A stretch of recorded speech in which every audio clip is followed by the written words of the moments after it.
Hi friends, and welcome to my channel. My name is Tanner, and this is my Esoterica. Today I wanted to do something a little bit different, and I wanted to do a pick a card reading. And I have this really beautiful oracle deck called The Power of Surrender. And I feel like, there's so many times in our lives when we are coming up to a place where we are just sort of like banging our head against the wall and not really knowing what to do next. And sometimes there's nothing you can do except release some things to spirit. And so I wanted to do this reading to help you all decide or, realize where you can kind of like let go of the reins a little bit and just sort of release some things to spirit. So I have 3 tarot decks here, and I have pre-pulled oracle cards for all of them. And it's so fascinating because Spirit led me to all of the decks that we'll be using, but 111 on my timer already. But on the bottom of each of these was judgment. And again, a couple of these decks I haven't used in a minute, so I was pretty shook to see that. But if you're finding this reading, then it's likely you are going through a judgment moment, some sort of wake-up call, needing to shed an older version of yourself or leave something behind in order for you to elevate further and align with a higher version of yourself. And so this pick a card reading is intended to help you guys do just that. So for the first deck, we have the Mindscapes Tarot with this piece of carnelian. For pile 2, we have the Spirit Song Tarot and this piece of plinolith jasper. And then for pile 3, we have the Infinite Door Tarot and this piece of agate. I believe it is earth agate, but don't quote me.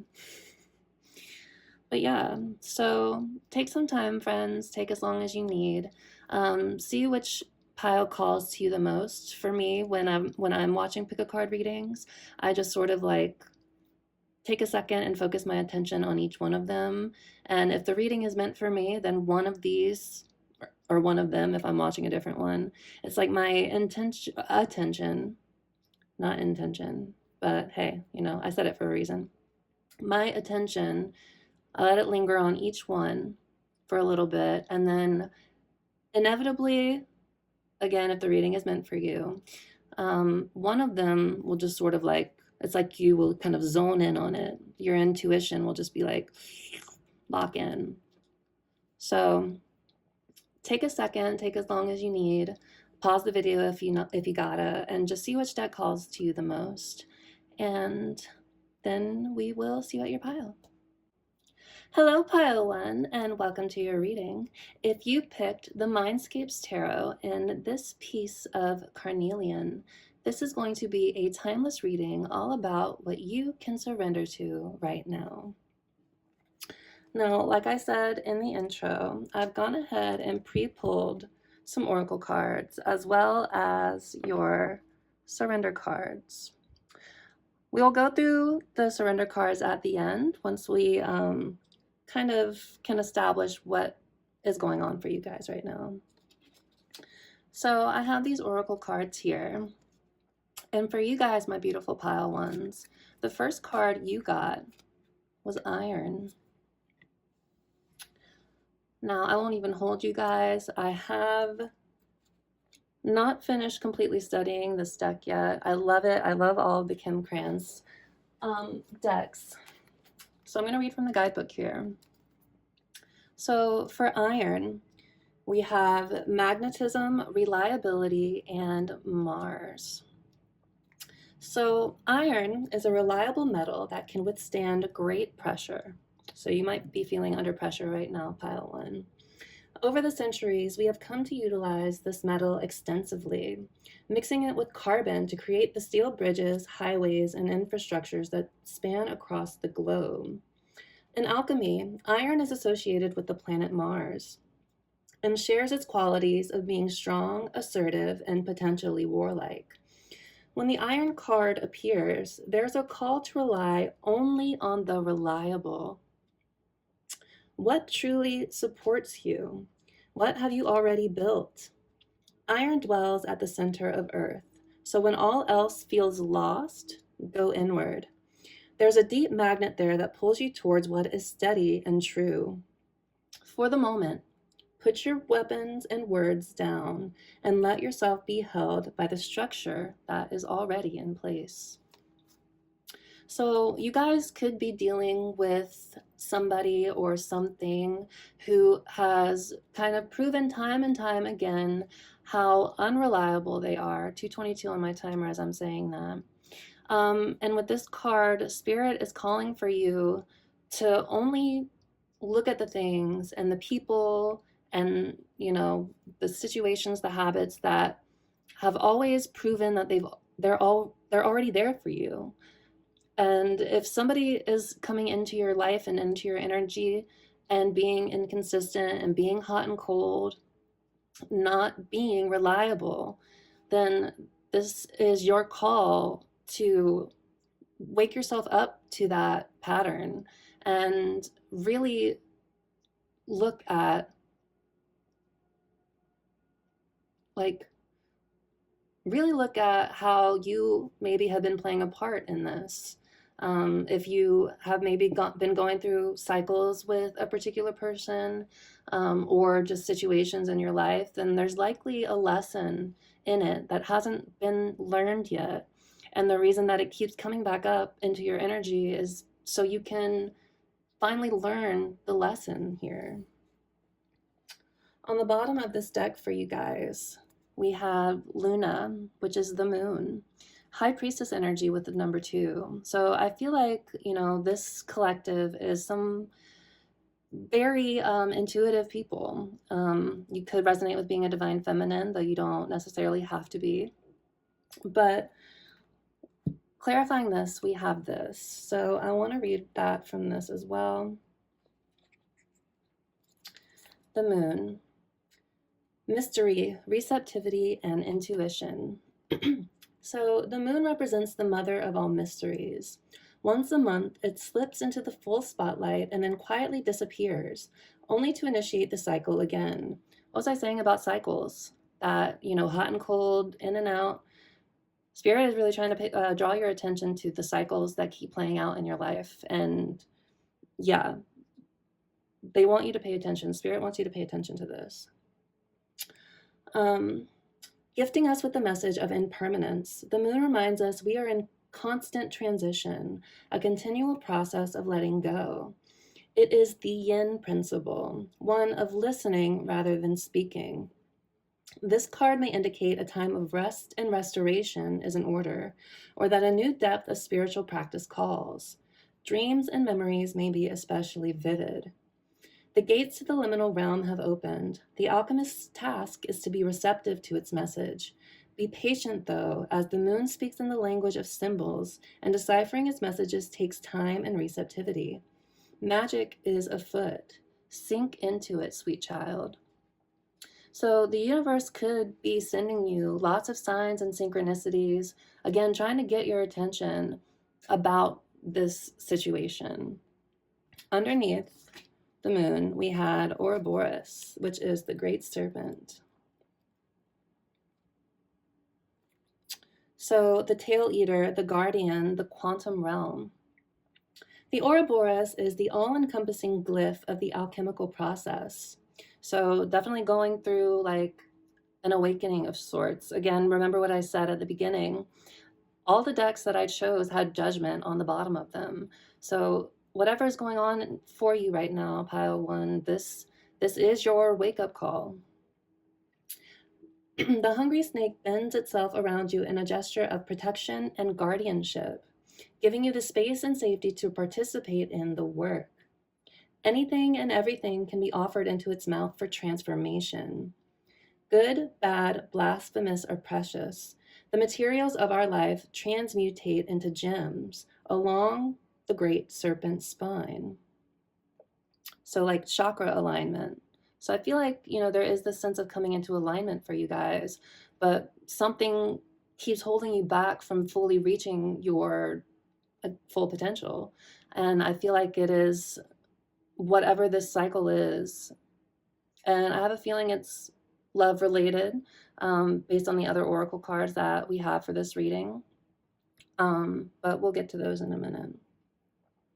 So, along with your woes, the Ouroboros engulfs every pair of opposites. What is masculine becomes feminine. What is sky becomes earth. What is past becomes future. When this card appears, you have entered the quantum realm. Everything is a possibility. No one knows the limits of the Ouroboros. Just when you fell into thinking that your life was straightening out, the snake takes you once again into its gaping mouth for an entirely new trajectory. So there's definitely a lot of energy here of cycles. Again, things repeating, going in circles. And Spirit is calling for you again to rely on only the things that have proven to be reliable for you and in your energy.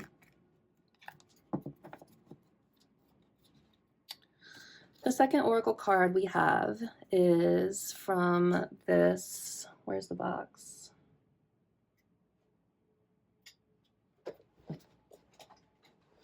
This deck, Beyond the Fog and Shade. However, I do think this is actually a knockoff, so I bought it on Amazon, but please support the actual artist because I did not know. But anyway, so wrong route, no entry, trust signals, the universe knows your path.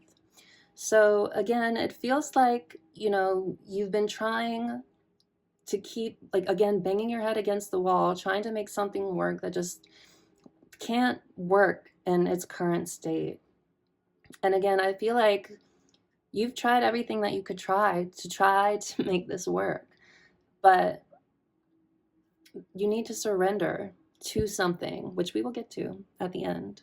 But the universe is sending you signs and synchronicities. The universe knows your path, and continuing to go down this route that you're going down is only going to keep you stuck in the same place. So you're going down the wrong path by continuing to participate in these cycles. So trust that the universe knows your path and wants what's best for you, and wants to do their best to help get you to that higher version of yourself. For this next couple cards, you had, well, these two. You got two. But these cards are why I think you are going through, ooh, hold on. Before we go there, though, trust the signals, and then clarifying it on the bottom was, as you sow, so shall you reap. And when I was also shuffling this, I saw confinement. So definitely something that has been keeping you stuck and locked in place.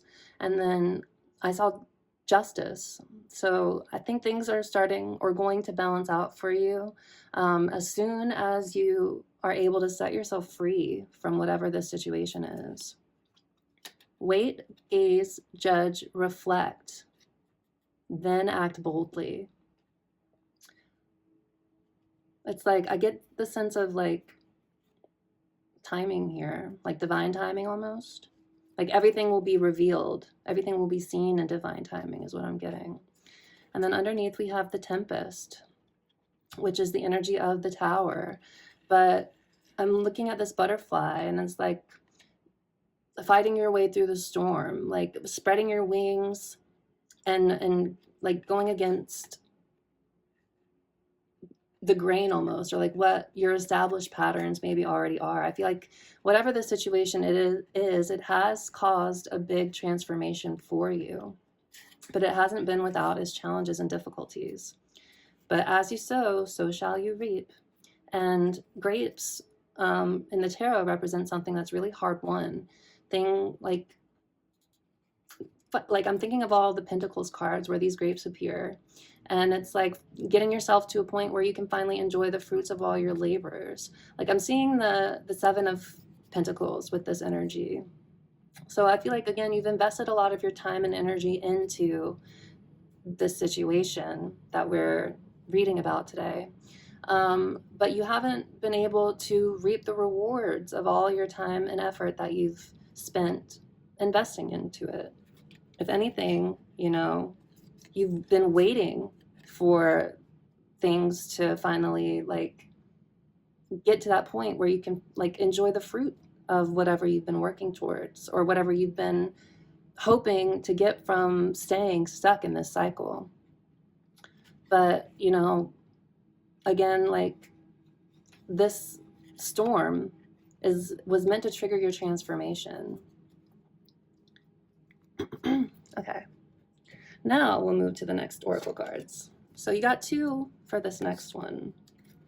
And this is why I thought it was a love situation, because we have heartbroken and freedom. So it's like you're kind of stuck between these 2 choices. Like either continue to stay stuck in this cycle where you're going down the wrong path and keep breaking your own heart, or set yourself free by breaking this cycle and like again finally spreading your wings and taking a leap of faith towards something new, something different. Again, you deserve something reliable. You don't deserve to be caught up in cycles that don't serve you. So I definitely feel like you guys are dealing with the love situation, like I was saying, but you keep banging your head up against the wall trying to make something work that just can't work in its current state is what I'm getting. And you need to again refocus your attention to the things that are only or have already proven that they're there for you. Friends, yeah, if you have friends who you can rely on, or communities, hobbies even, just to help you, you know, take that next best step for yourself by not continuing to give your energy to whatever this situation is. On the bottom of the deck, this deck, clarifying them, we have change. So again, another butterfly, another chance to grow and evolve. Again, answer to the higher version of yourself. Spread your wings and like fully embrace this transformation. Ooh, unexpected blessing. So you guys might have some sort of unexpected blessing coming your way. This almost looks like, I guess it's kind of like a mother and a child. So I'm getting like by continuing to tend to your inner child and your inner child woundings and like doing that work to really change and evolve, Spirit is going to bless you for the work that you're doing with something unexpected. And then glow up. Yes, so this is your call to step again into your full power. Have clarity with the sun here about the truth of this situation. Has this person that you're dealing with ever been truly reliable? Have they been somebody that you can count on? Or have you just been banging your head against the wall trying to make it work and not seeing any results? You're not seeing results. I know you're not, because you're feeling heartbroken. And the only way you can set yourself free from this is to see things for as they truly are and embrace this glow up for yourself by embracing this change.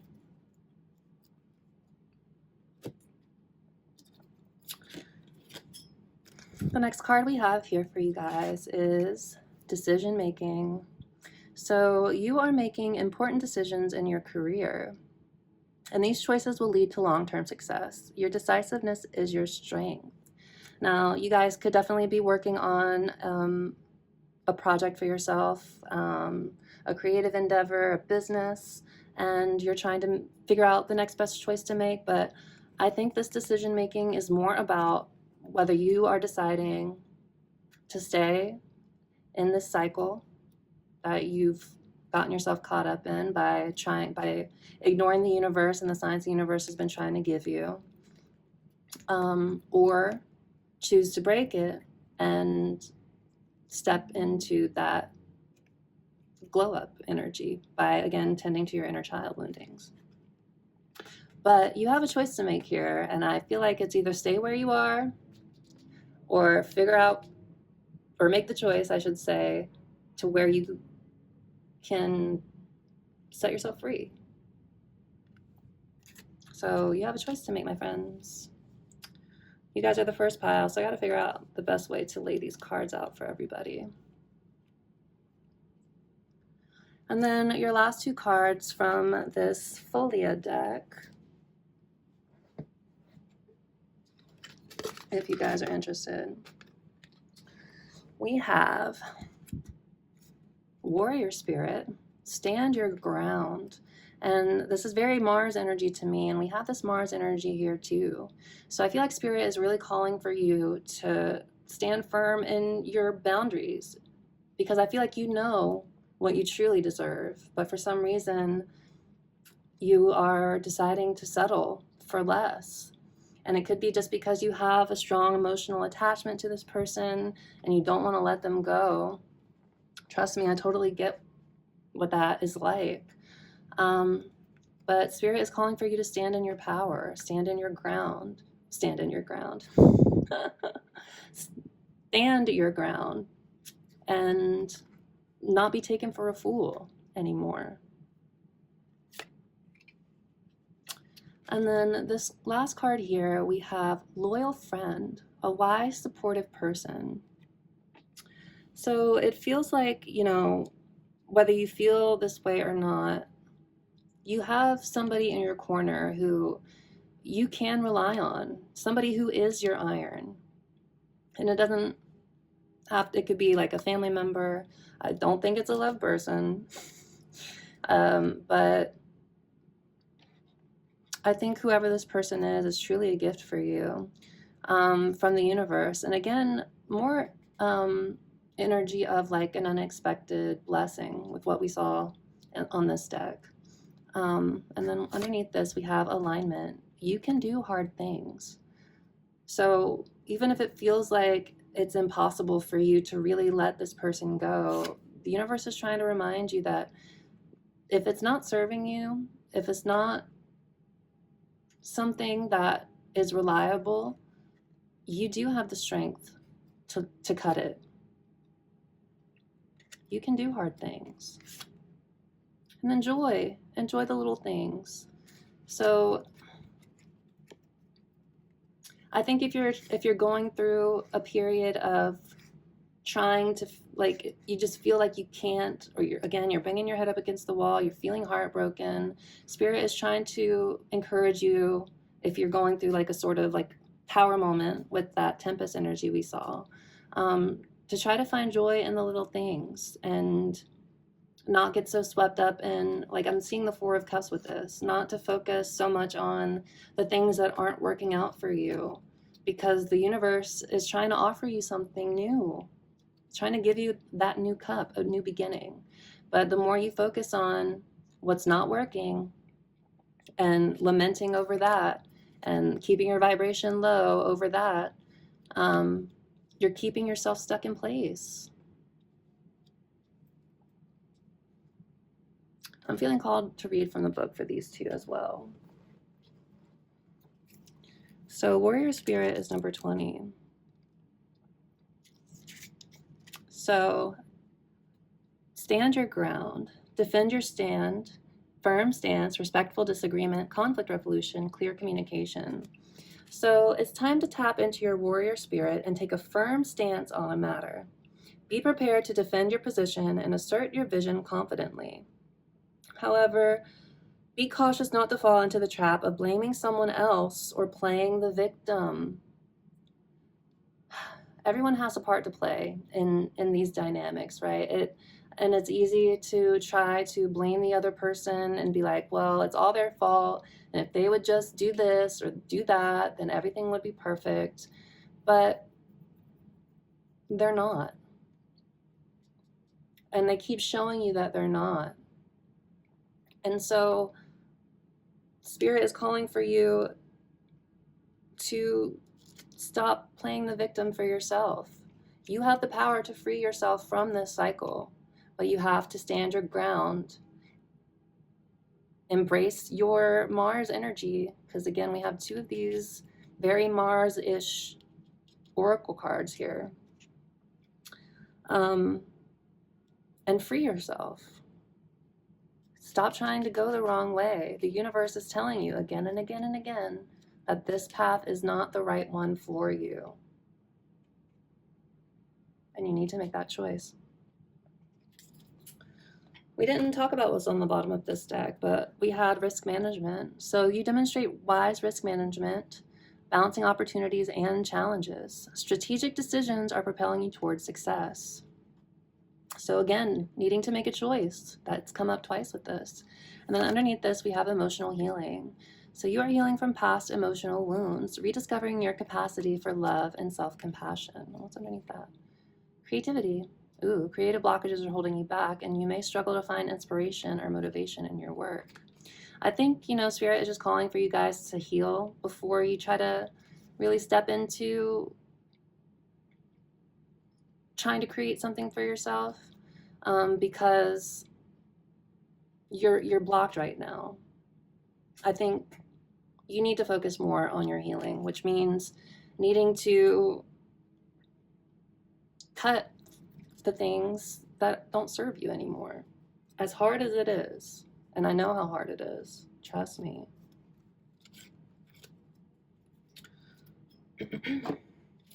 But yeah, so be cautious not to fall into the trap of blaming someone else or playing the victim. Keep an open mind and try to understand different perspectives. Finding middle ground is possible, but not when it comes at the expense of the greater good. Fight for what is fair. Make sure you state your position clearly and respectfully. So Spirit is not saying to go off the rails and go in on this person. Spirit is calling for you to stand up for what is fair for you.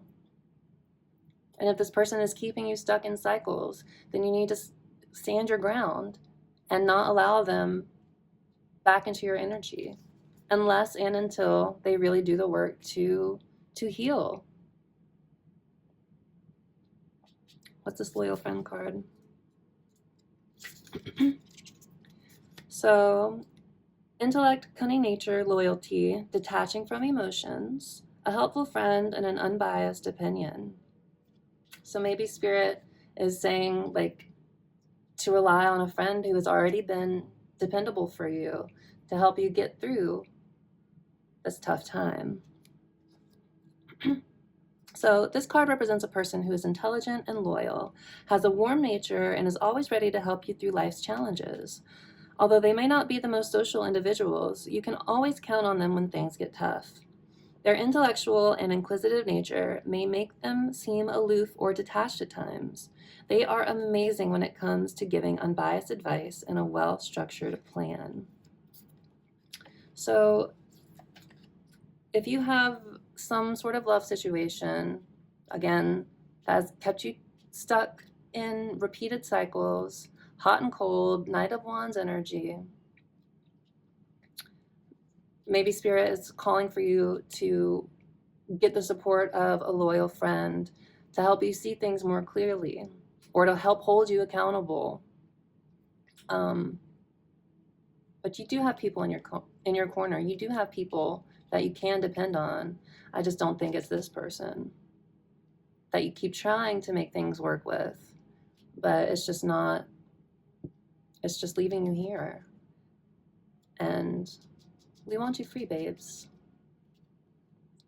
So you can find that correct path for yourself, I should say. But okay, that is our oracles, or those are our oracles. So now we're going to go ahead and move into tarot. Put your crystal here too. Boop. So we have the Mindscapes Tarot. And again, I told you guys, but I meant it. On the bottom was Judgment. So again, this is your wake-up call, my friends. You need to shed an older version of yourself. I mean, we said it a million times, in order to step into a sense of higher alignment that we saw in this deck as well. So we're gonna do an energy check. I'm gonna cut the deck a few times and shuffle, and then we're gonna do a past, present moment, and the near future for you. Okay, so I'm gonna shuffle this a couple times. We'll see what's going on at the heart of the situation, and then we'll look more into your energy. So thanks, Spirit. What's been going on for pile 1? The 8 of Stones. So this is the 8 of Pentacles. So I feel like you guys have been really hard at work trying to improve yourselves, trying to improve a skill. Like, it's very clear that you are working on something here. And then we have the Queen of Swords. So I feel like this is your energy. I feel like you have your guard up to this person. I feel like you're starting to see through the lies and the illusions and the deception. You're starting to see things from a higher perspective, and you have your guard up, as you should. I think you're working on having stronger boundaries with this energy. And then the Knight of Tides, the Knight of Cups, and the Page of Branches. So I do feel like you guys were or are involved in somebody who you see as like your knight in shining armor, but they are just not mature with the Page of Wands. They don't know how to really channel their passion for you in the correct way. And I think it's leaving you feeling kind of stuck in this limbo where you can't fully let them go because they keep coming back, but you also can't hold on to them because they're not reliable. Okay, so what else do we have? Spirit, energy check for our pile 1s. For our pile 1s, please, Spirit. The Chariot. So this is fast forward movement and momentum, overcoming obstacles, and just flowing like this river. Like, I'm hearing like any river can carve a path through rock with enough time and patience. So I feel like you really are working on trying to overcome any obstacles that you've faced when it's come to this situation. King of Stones, and trying to find like stability in yourself. This is the King of Pentacles. Trying to focus on getting yourselves to a place where you can enjoy the fruits of your labors. Remember all those grapes, that grape talk I was talking about over here. You could have also been dealing with somebody who was stingy with their time, or just, again, somebody who wasn't reliable. That's the shadow side of the King of Stones, the King of Pentacles. So I feel like you're working on trying to be this person for yourself. And then we have the Three of Stones. So this is wanting to come together and build something with somebody. The Nine of Stones, the Nine of Pentacles. But I feel like, you know, it just hasn't been coming together like you've been hoping for. And so now you're very much focused on trying to stand on your own independence, or in your own independence, I should say. This is boss bitch energy. This is pre-Empress energy, the Nine of Pentacles. But very focused on your material world, very focused on building up your foundations and taking control of things for yourself again. One more shuffle, friends, and then we will dive a little bit deeper into this for you.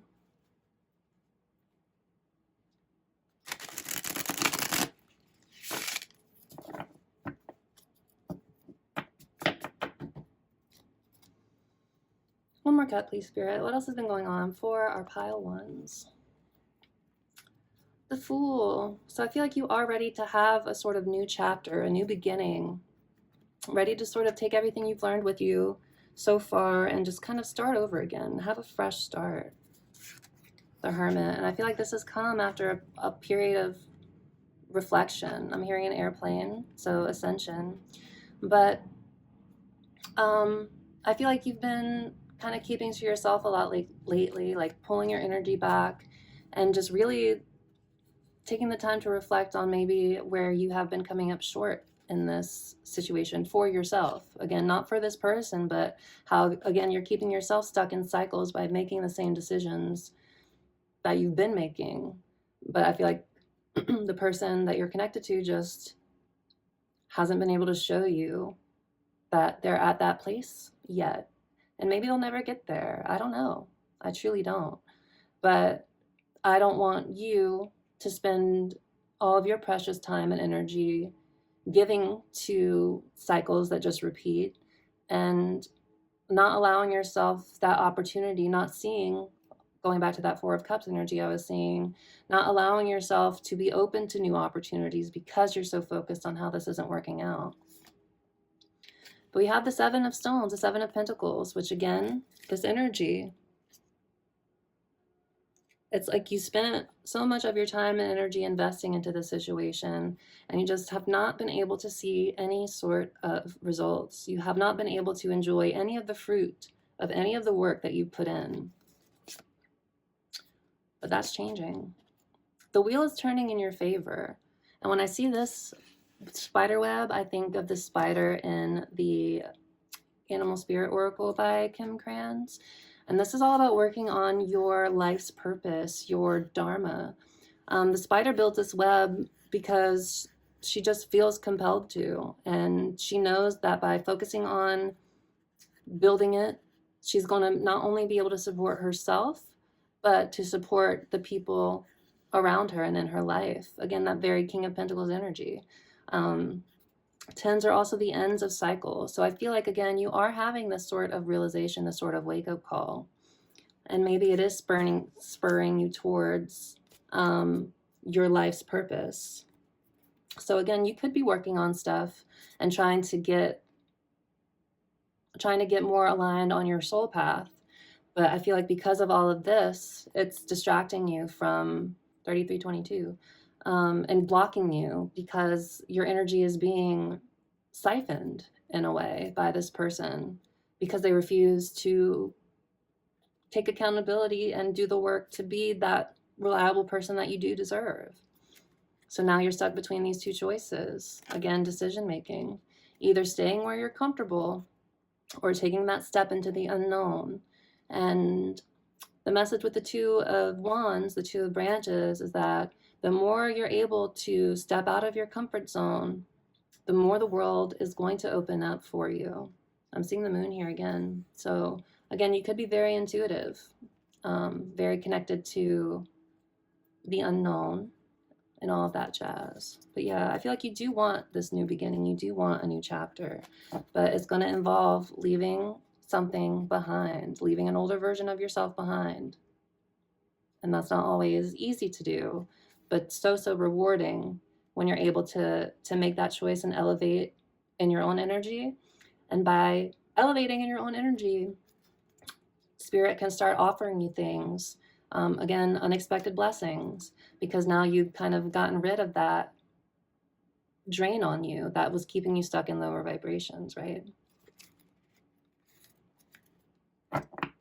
So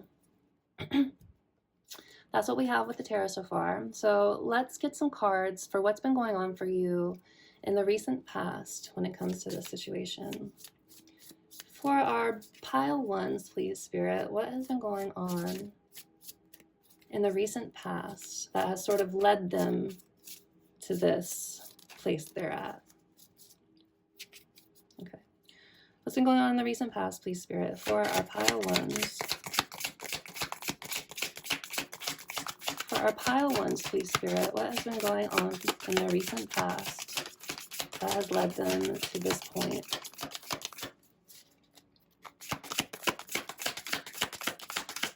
In the recent past, please, Spirit, a very particular card wants to come out. The World in the recent past. So it feels like you all have recently, again, learned a powerful lesson about something. This is the end of a cycle, things closing out. That Fool energy, like you've recently learned a lesson, and that's why that Fool has shown up, because you are ready to move into your next chapter.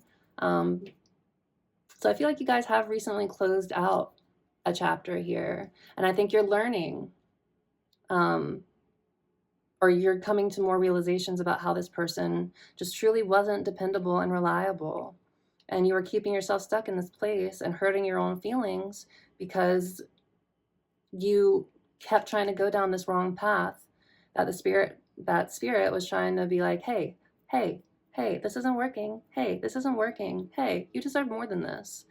And you know, we all have free will, and hey, I 36 on my timer. But I'm guilty of this too, of overstaying past my welcome, basically, right? And we have the star clarifying the world. So I feel like, you know, closing this chapter, as painful as it may have been, really led to some sort of healing for you. And the Ace of Spires, yeah, because there was something came to light, some sort of realization, some sort of aha moment, a mental clarity with that Queen of Swords energy we were seeing before.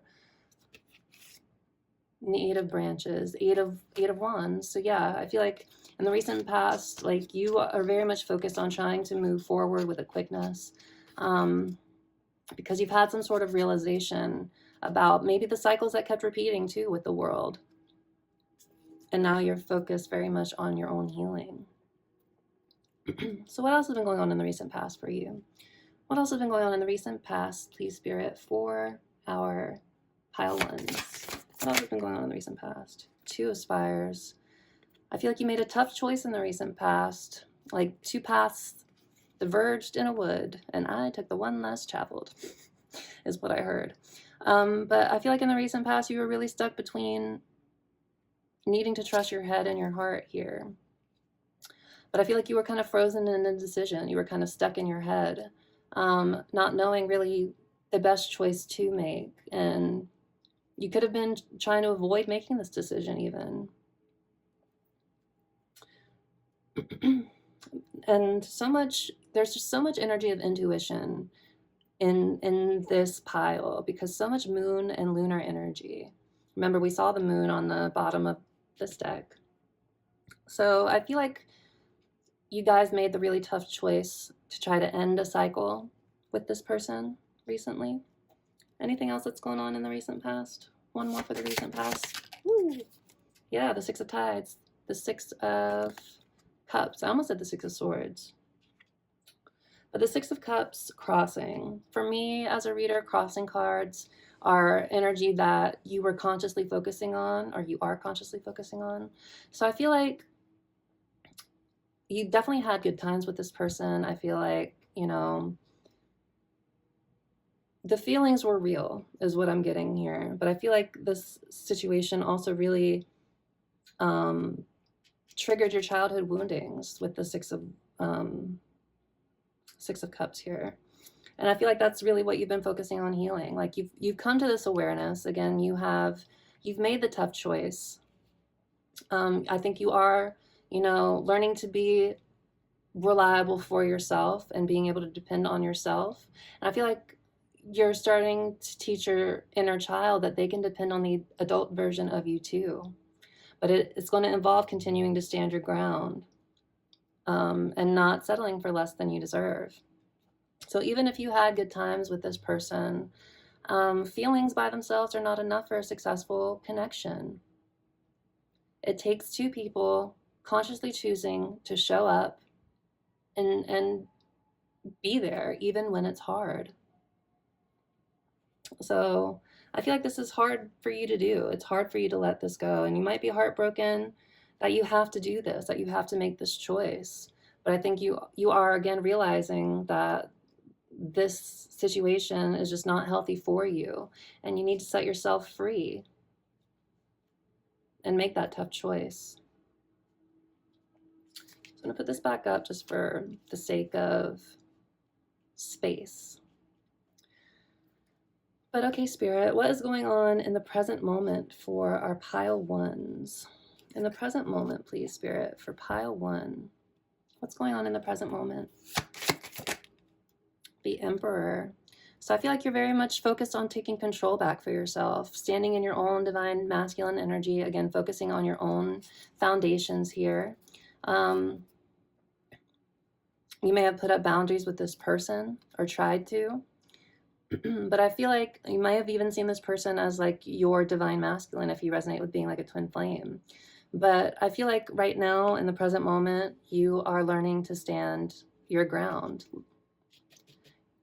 You're learning to you're learning what you truly deserve and what you don't deserve, and you're not allowing any kind of energy in that keeps pulling you down to these lower vibrational places. And the star is still on the bottom, so healing in general, just very 4141 on my timer, is just very prominent, or like this is underscoring everything else that's going on. The person you were connected to could have also been very controlling themselves. For some reason, I'm getting the Four of Pentacles, and they might not have been willing to let you go. And maybe that was also why it's been so hard for you to set yourself free from this, because it's like every time you feel like you set yourself free, they come back and the cycle repeats all over again, because they say or do something, they do the right thing or say the right thing, and it gets themselves back in your good graces, and then you start the cycle all over again. So I feel like you're finally leaving that behind, and it was a tough choice for you to make. Again, there were good times and good feelings here, but now you're standing in your power and protecting yourself, and again, that little inner child. What else do we have, Spirit, for pile 1 in the present moment? What's going on for them in the present moment?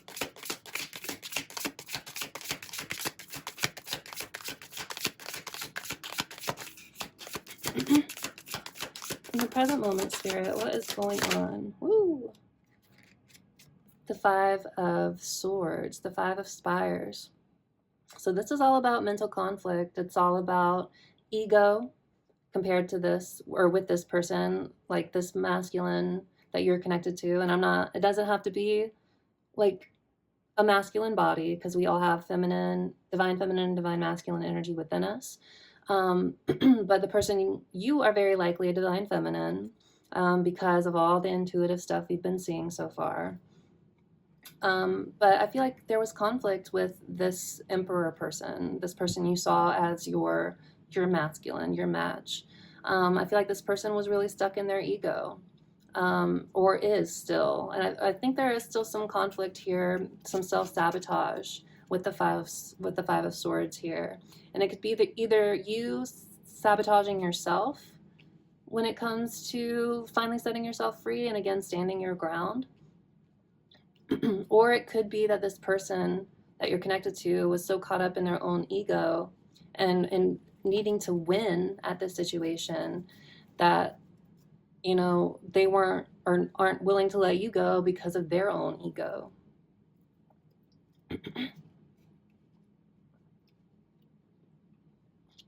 Or you could be fighting with this person still.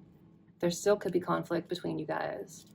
But again, I feel like you're finally standing in your power and your own authority here, and not settling for less than you know you deserve, because you're realizing now that you have been going the wrong way all this time. Yeah, all right. What else has been going on, please, Spirit, for our pile 1s in the present moment?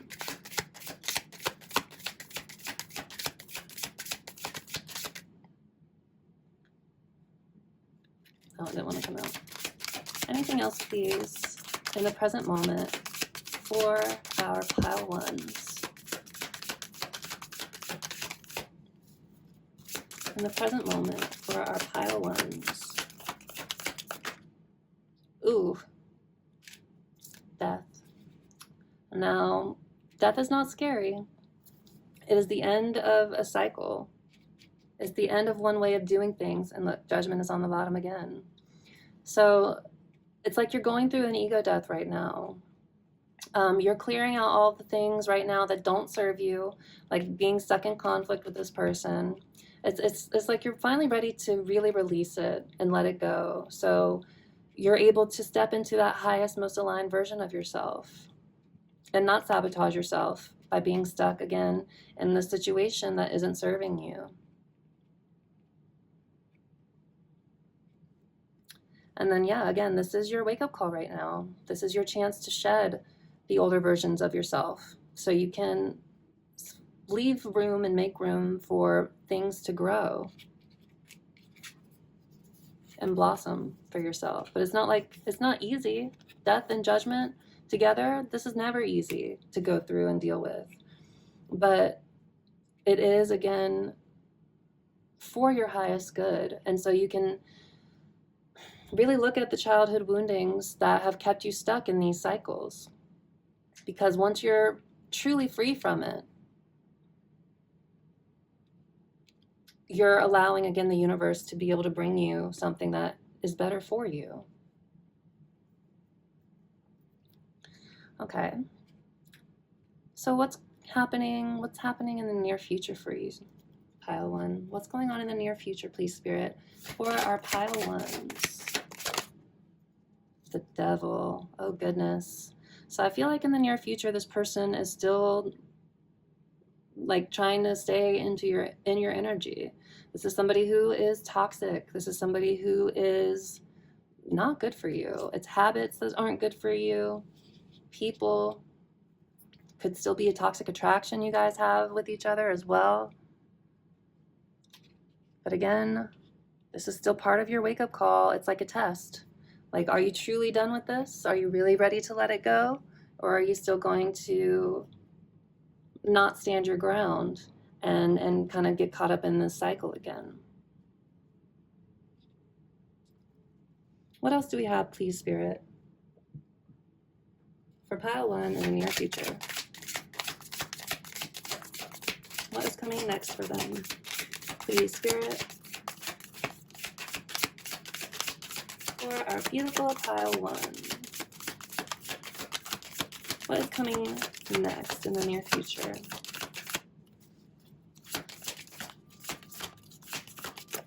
Woo!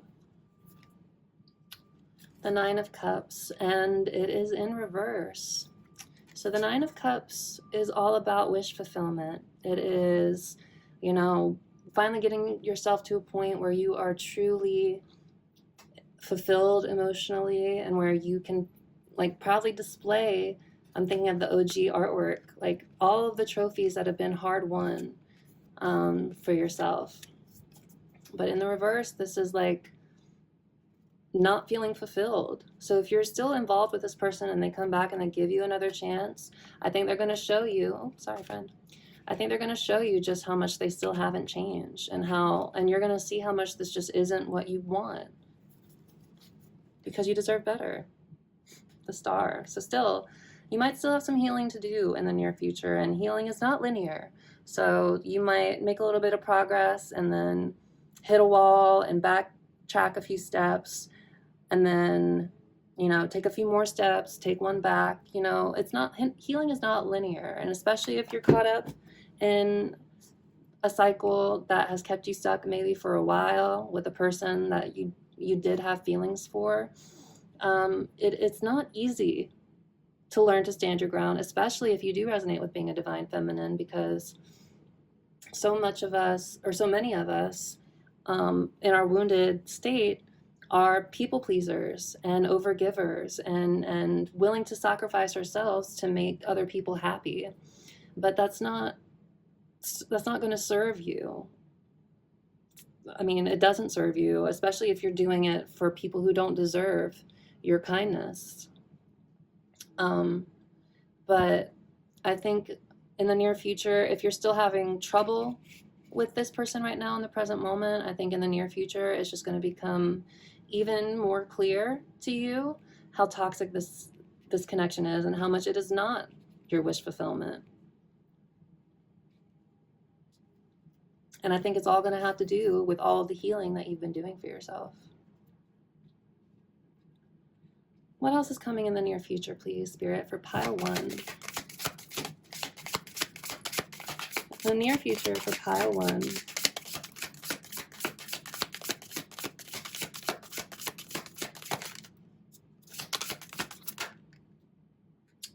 The Ten of Spires, the Ten of Swords. This is a painful ending. This is feeling backstabbed and betrayed, feeling like you've hit rock bottom. But again, 10, the end of a cycle. I think you're going to be learning a very important lesson here soon. If, you know, for whatever you haven't learned yet, something's going to come to light. And I think, it's going to be painful. It's hard to stand your ground. But it's time to set yourself free. It's time to really learn this lesson. And the message of the Ten of Swords as well is that, yes, it's painful, but it's also a blessing in disguise. Like a new day is dawning in the background over here. The sky is brightening. You know, you have so much energy of just being so ready for something new.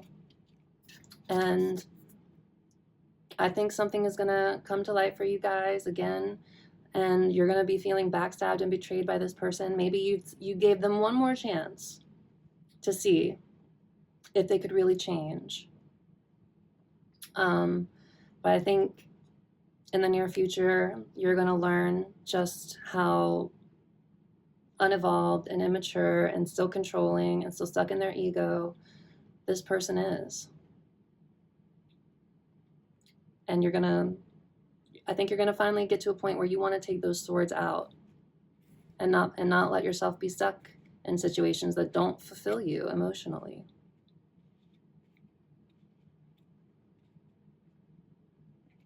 I'm like, I want this devil to be kind of front and center here. So y'all don't forget what this is really about. Toxic attachments, toxic attraction. Yeah, it might be intense, it might be hot, but is it what you deserve? No, it's not. You deserve better. You deserve more. You deserve to heal. So what is some advice for you right now? What's some advice for pile 1 right now, please, Spirit, when it comes to this situation? A piece of advice, please, Spirit, for our beautiful pile 1s.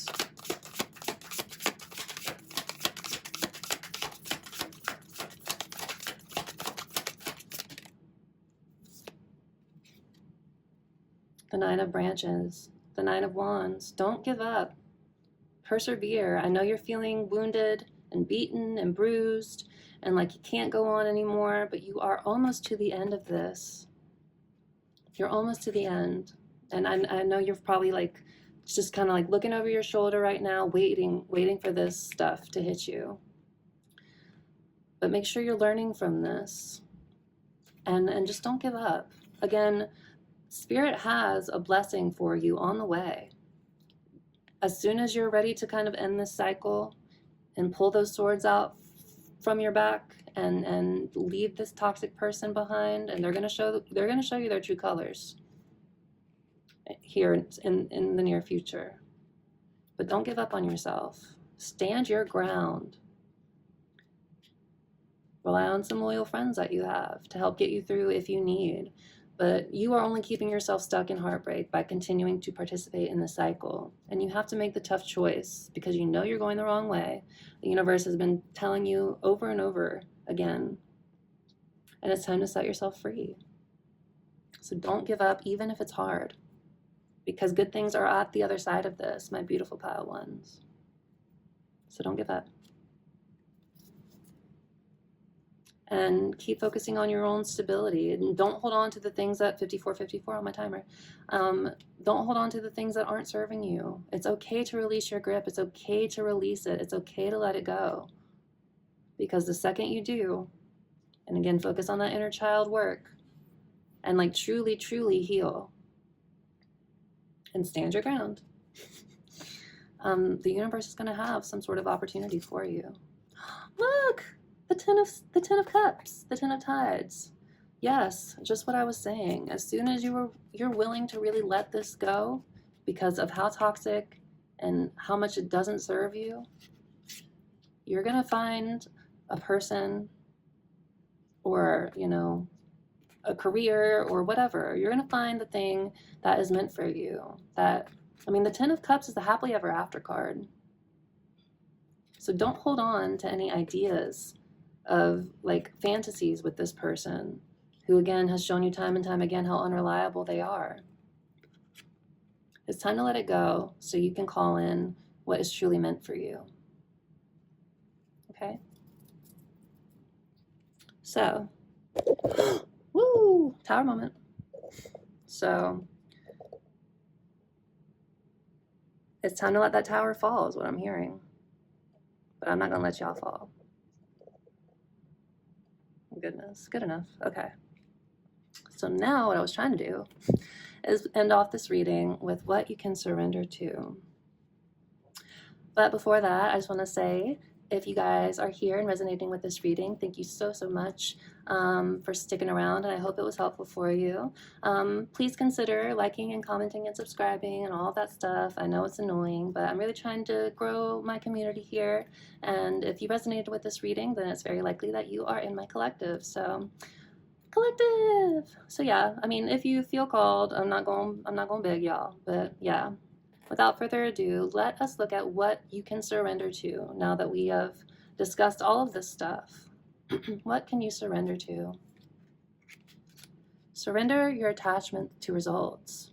So the formula for success is to do all you can to make things happen, then let go of the results. Holding on too tightly to a desired outcome can sabotage it. What was I saying? That Four of Cups energy. The more you are holding on to this person, hoping for change, hoping for the results that you have been wanting from this person, you are keeping yourself blocked from what is truly meant for you. So surrender your attachment to the results of this. Like, don't keep yourself stuck in place because of a specific outcome that you're hoping for.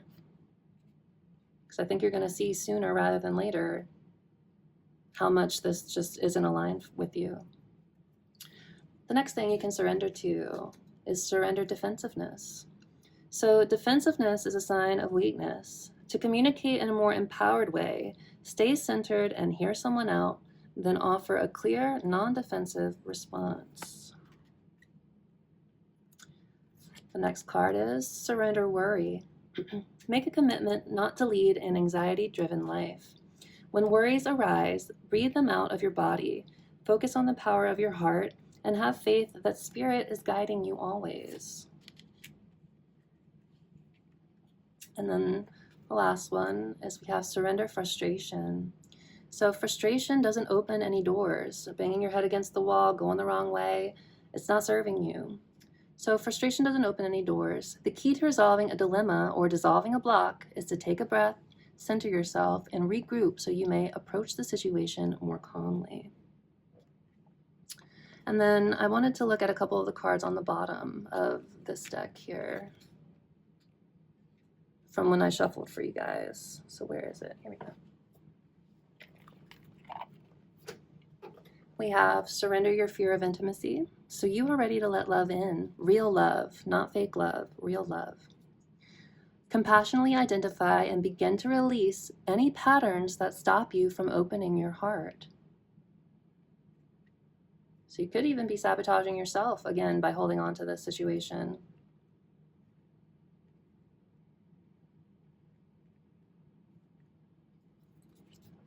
Ooh, surrender denial. Accept people and situations exactly as they are. Sorry, another tower moment. Without denying the difficulties. Then you can see things clearly and make the best decisions. And then I want to look, I'm hearing one more underneath this. Ooh, surrender comparisons with other people. So keep your eyes trained on yourself. Focus on your own strengths, attractiveness, and power. All right, my beautiful pile ones, that is your reading for what you can surrender to right now.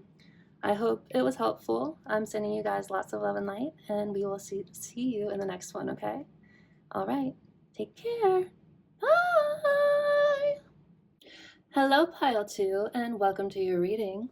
If you chose the Spirit Song Tarot and this piece of Plenolith Jasper, then this is going to be a timeless reading all about what you can surrender to right now. Now, I could tell just by looking at the oracle cards that came out for you guys that this collective in particular is going through it right now emotionally. But I have our oracle cards that we have pre-pulled here. So the first one that you guys have is Smoke. Now, I told this to pile 1, but I'm going to tell you guys too, because I'm not too proud. But I haven't fully gotten the chance to really study this deck in depth as much as I would like. That's what happens when you have like 30. But I have the guidebook here, and I do want to read from it for you guys. So, fumus and smoke, smoldering, warning, and illusions. So, right away, I'm hearing like where there's smoke, there's fire. So, there could be something that you guys are feeling intuitively right now that, your intuition is trying to warn you about. But you might be trying to like ignore the signal and, kind of sweep it under the rug. But I feel like your intuition is trying to tell you something here. But again, smoldering, warning, and illusion. So, smoke is a tantalizing phenomenon, stealth like and seductive. It swirls and twists, rising and disappearing. It travels great lengths with its signature scent, warning of a flame somewhere in life's laboratory. Again, where there's smoke, there's fire. Such is the nature of the smoke card. When present, the senses are aroused and enticed, yet the warning of fire cannot be ignored. What kind of smoke is it? Was the fire intended, a ritual, or an accident? Does the smoke carry notes of incense and herbs, or is it laced with the fear-stricken scent of destruction? The smoke card asks us to wake up, to become alert to what is happening around us. Something burns. Those around you may fall under smoke's seduction, or they may flee in a panic. Don't get distracted by their response. Stay in your own laboratory and see what emerges as you study the smoldering veil. So again, I'm getting the sense that like something or someone in your energy, like there's just something is off with them. And you can tell this. Again, like your intuition is trying to tell you like, hey, like something is going on in this dynamic or in this situation. We need you to, kind of see through the illusion of it and like put out that fire before things get any worse. On the bottom of the deck, these are all your other oracle cards, but we're not going there yet because I want to talk about what's on the bottom. So the first card that was on the bottom for you guys was mortificatio, or mortification. So let's read from that as well.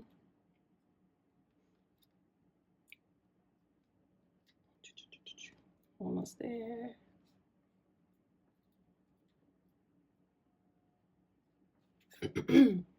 So mortification, decay, death, and decomposition. So it feels like something in your life is sort of deteriorating, like slowly but surely, like going through a death, like something, one way of something is ending in order to make room for something better and brighter to emerge.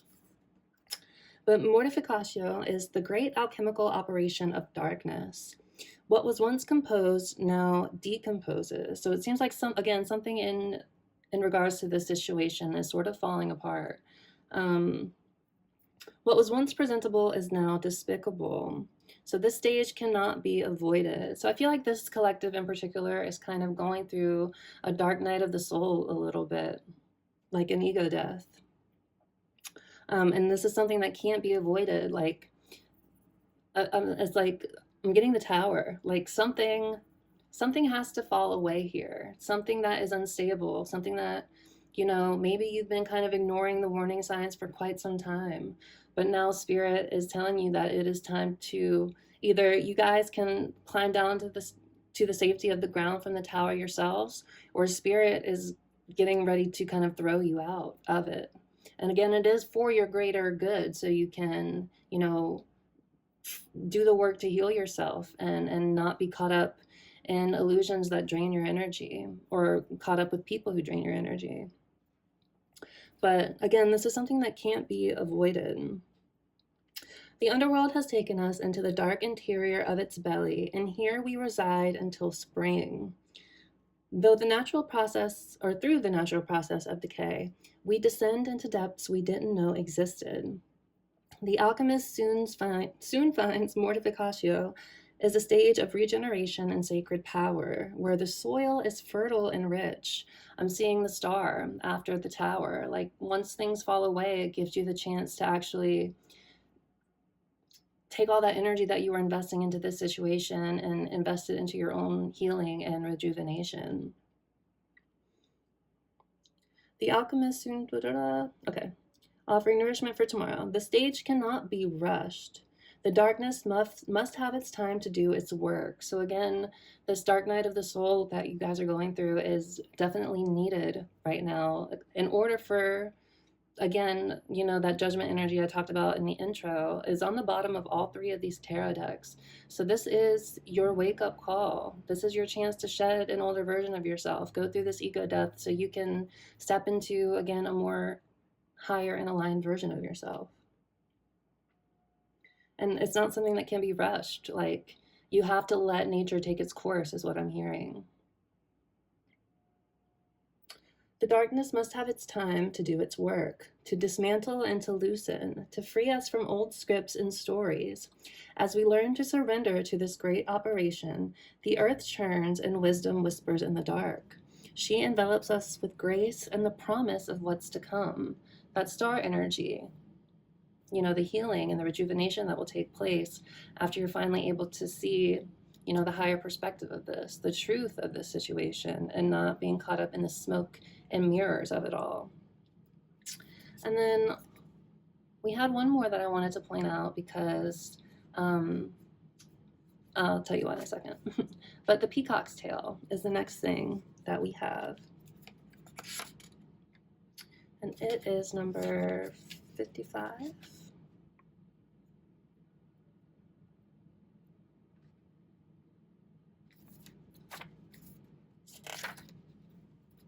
Yes, the peacock's tail. So the peacock's tail is a sacred image in alchemy. The mesmerizing display of tail feathers. Oh, it says full vision, the spectrum, inclusivity. The mesmerizing display of tail feathers opens to mark the alchemist having shifted from single to multi-perspective. Didn't I just say something about you starting to see something from a higher perspective? This is a great achievement. The alchemist has opened 1,000 sets of eyes instead of one.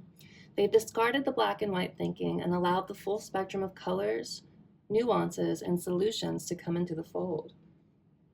Creative solutions to complex social and political polarities can be found in this sacred space. Excuse me. The force field of possibilities has opened, and the alchemist has entered a new paradigm belonging to multiplicity, dimensionality, and inclusion. Utilize this perspective for positive change while it lasts. When falling back into black and white thinking, as many alchemists will do, envision the splendor of the peacock's tail. Each feather contains a shimmering verse of possibilities.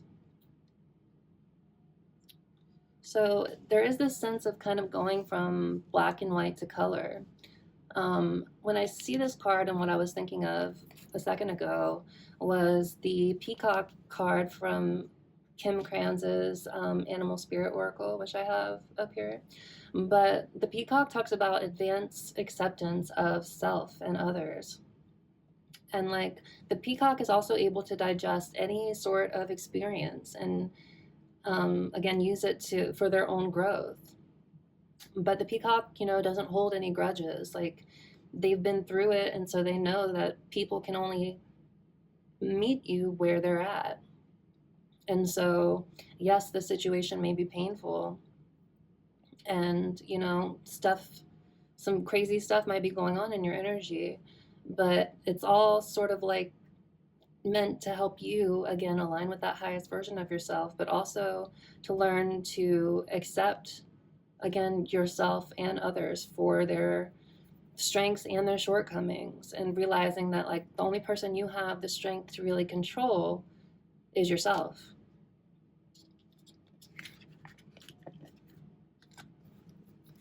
So the next set of oracle cards we have for you, I actually got this deck on Amazon, but you should support the OG artist because I didn't know at the time. It's an Etsy artist. I'll have to look up her name and put it in the description or something. But you guys got 2 cards from this deck. And you got barred from entry, members only. So it feels like you are sort of being locked out from something, or something is keeping you stuck, like you're feeling excluded from somebody or something. But I also can see that you're trying to break free from this. You're not my master, my life, my rules. I am unchained. So I feel like, again, you are starting to see through the smoke and mirrors of the situation. Someone has shut you out in some way, is what I'm getting with this. But I feel like this has really sent you through the ringer. Like, I don't know, I'm getting the sense that maybe you're involved with somebody who maybe put you into some sort of like third party situation. Um, that's why they sort of locked you out. Or maybe like you have a sense that maybe somebody isn't um, being completely honest with you about something. But I feel like you are trying to set yourself free. However, it's got you in your feelings. We have sea of despair, feelings, helpless, soul, drowned, selfish, gloom, clueless, fragile, sorrow, rage, fearful, and empty. It's like you're being swallowed up by your feelings right now, and you're trying to break free from that because, again, your intuition is telling you that something is off. Um, Confinement. And then we have, look at all of this like jail kind of imagery. So it does feel like your feelings are kind of keeping you locked into place about something. What's underneath this? Journey, voyage. I get the sense that this is part of like your soul's journey to like heal and evolve and change and grow and learn to leave situations and people who don't serve you behind in the past. But it's not easy to do, especially if you feel like you have a really strong attachment to this person. And if they left you out in the cold in some way, um, then of course that is going to trigger, like if you have abandonment wounds or things of that nature. But it's very important that you don't let yourself get like I'm seeing like see the forest for the trees. Like don't let that smoke sort of cloud your vision, and make sure you are trying to see this from a bigger perspective and not just be caught up in your feelings. Although, of course, I know that it is easier said than done to do that. But it's very important that you try to break the chains that are binding you and like keeping you stuck in this sort of, again, this sort of confinement. Like, it's time to break free, is what I'm getting. But again, there is no rushing this purging process that you have to go through, this dark night of the soul. Like you have to go through death, an ego death. You have to go through that loss of an older version of yourself again in order to like learn to accept completely and fully the truth of a situation without letting your feelings cloud your judgment too much. Okay, so let's move on to the next one. So for this one, you guys got counseling. So you guys could be going to a counselor or seeing a counselor, or Spirit is saying maybe going to a counselor would help you guys sort of navigate this situation a lot better if you had somebody who was able to lend like a non-judgmental ear. But with this, I'm also getting like make sure you are tending again to your own inner woundings, like finding a way to counsel your inner child. And again, if you do have these sorts of abandonment wounds, excuse me, confirmation burp, then maybe it's time you kind of like really sit down and kind of like open your book, because I feel like there's a lot of stuff in there that is ready to sort of like burst out if you were just willing to kind of open up that sort of hard cover that you have going on. But yeah, make sure you're taking some time to really, again, sit with yourself and maybe a counselor. Again, maybe somebody who you know you can depend on to kind of help you navigate these sort of crazy emotions that you're feeling. Because on the bottom here of this deck, we do still have this Wave of Emotions card, which is very, runs parallel with the Sea of Despair. So I feel like, you know, you guys are certainly caught up in your emotions right now. But I feel like a glow up is on its way to you as soon as you have clarity and kind of like cut through the smoke of this situation and start seeing it for what it truly is. Then a glow up is just on the other side of this kind of hill here. And I feel like you're standing at the top of it. Now, the only thing that's left to do is sort of like continue to take that next best step and continue along the path. And then we have gamble underneath that and responsibility, which is interesting. And you'll see more why in a second when we get to these next oracle cards. But you definitely could be considering taking some sort of risk and trying to take responsibility for something, or you may feel like somebody else needs to take responsibility for something, or you're just trying to take responsibility for yourself.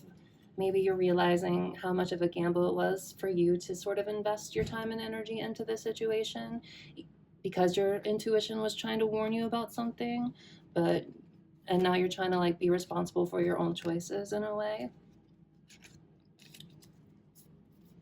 But definitely feeling in your feelings.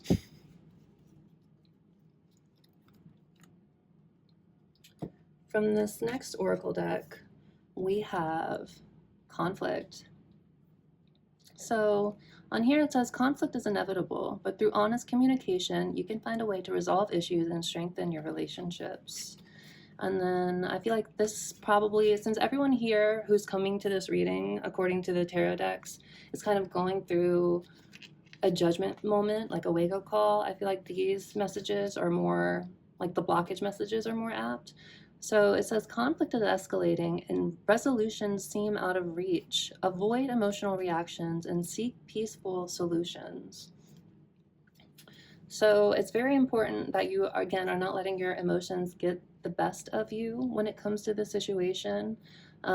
It's important to try to ground yourself in reality as best as you can, so you can free yourself from whatever the situation is that's had you feeling so stuck and feeling like you've been locked out of, I'm hearing locked out of heaven for some reason.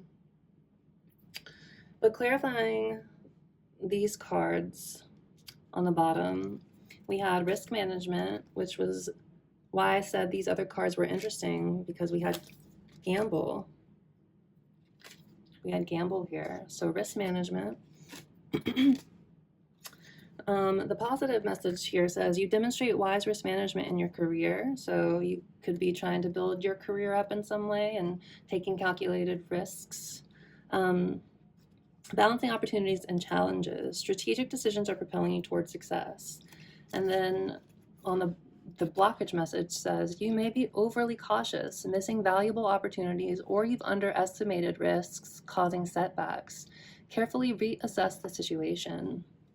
So you could have taken a risk by getting yourself involved with this person.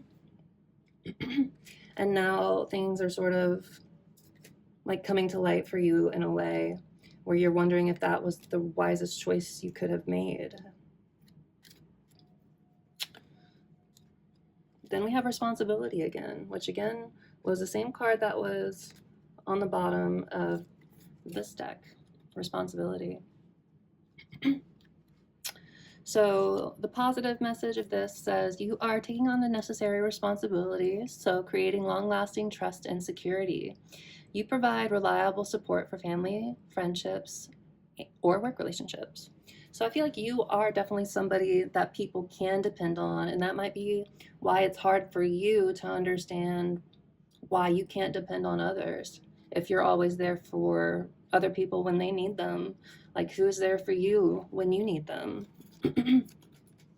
So that's why I feel like this message is probably more resonant. So you may feel overwhelmed by the responsibilities you've taken on, or you're losing sight of your own needs while fulfilling others' expectations.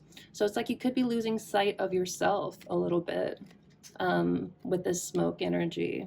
And it's time to free yourself. It's time to break those chains. You are not beholden to any sort of relationship or friendship or job or anything like that where you are not feeling valued for what you bring to the table.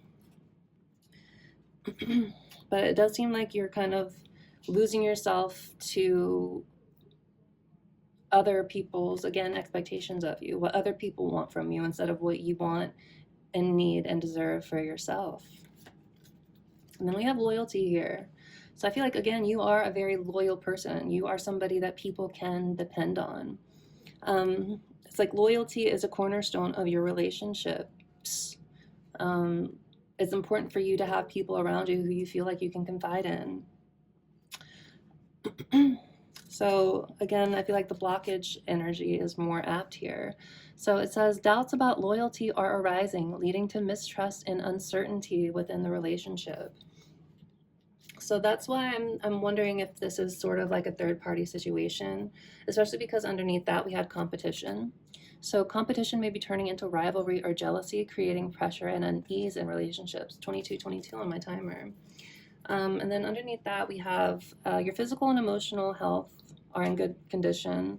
Well, again, that's the positive message. I think the most important part of this one is this card reminds you to maintain healthy habits and self-care. The blockage message of this is your health may be at risk, and neglecting self-care could lead to burnout or physical ailments. So it's very important that you are doing what you can as you're going through this sort of dark night of the soul to take care of yourself and give yourself grace. Like, don't beat yourself up and being like, oh, well, I should be here already, or I shouldn't be affected this way, or whatever. That's your ego talking to you and trying to help you in its way. But again, this is not something that you can really rush with that death energy. This is something that you have to let sort of take its course naturally. But it's just important that you are doing your best to take care of yourself as best you can as you kind of take one step at a time until this smoke kind of lifts, or until it clears. And then our last card here from the Folia Oracle deck, we have Companion, a discerning friend. So I'm going to grab the book for this as well.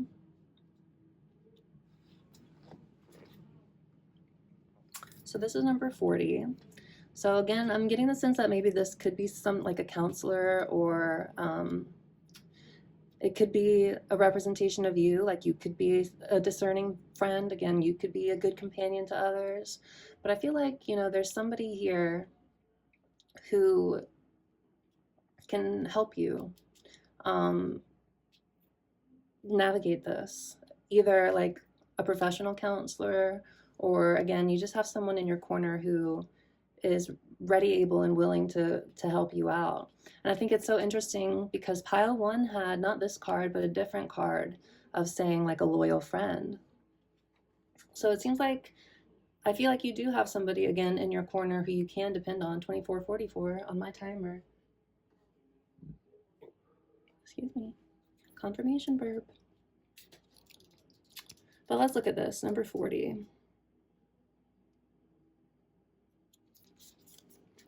Companion, a discerning friend.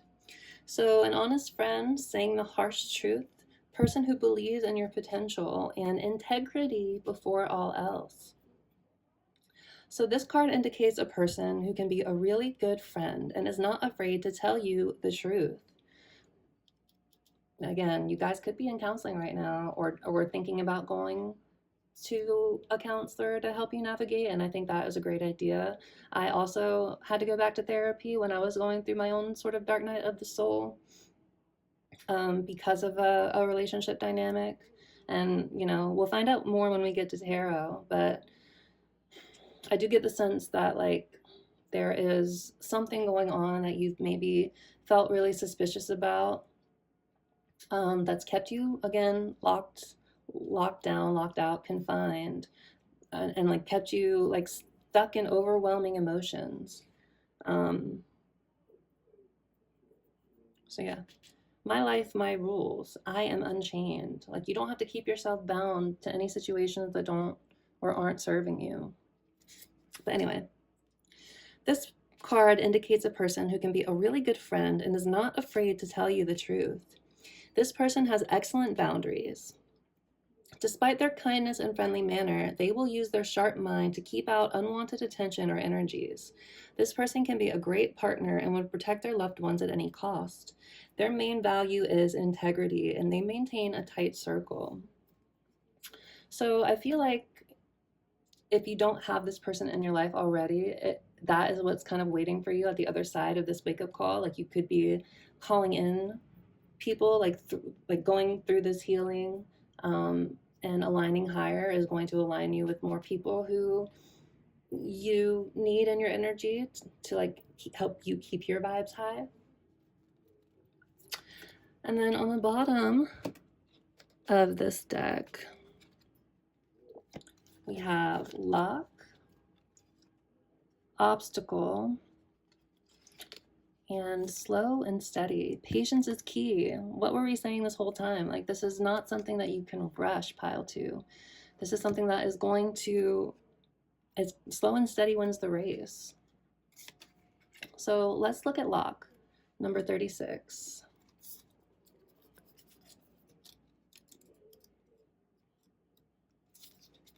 So something is hidden or locked. A lot of that sort of imagery is popping up in this reading. So emotional unavailability. So you guys could have been involved with somebody who was just emotionally unavailable. Hidden secrets, private matters, and unknown circumstances.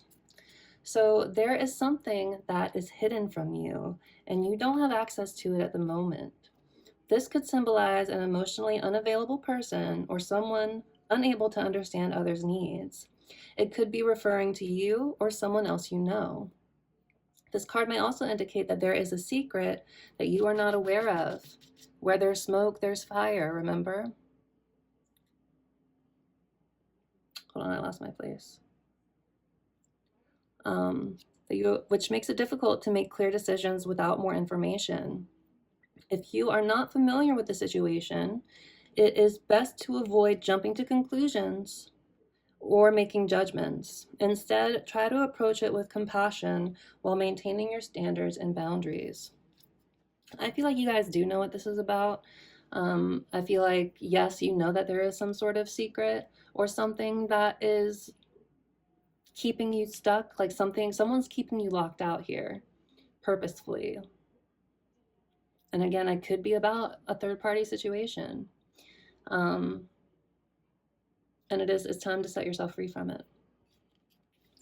Obstacle 32, so overcoming a blockage on your path. Let us look at that one.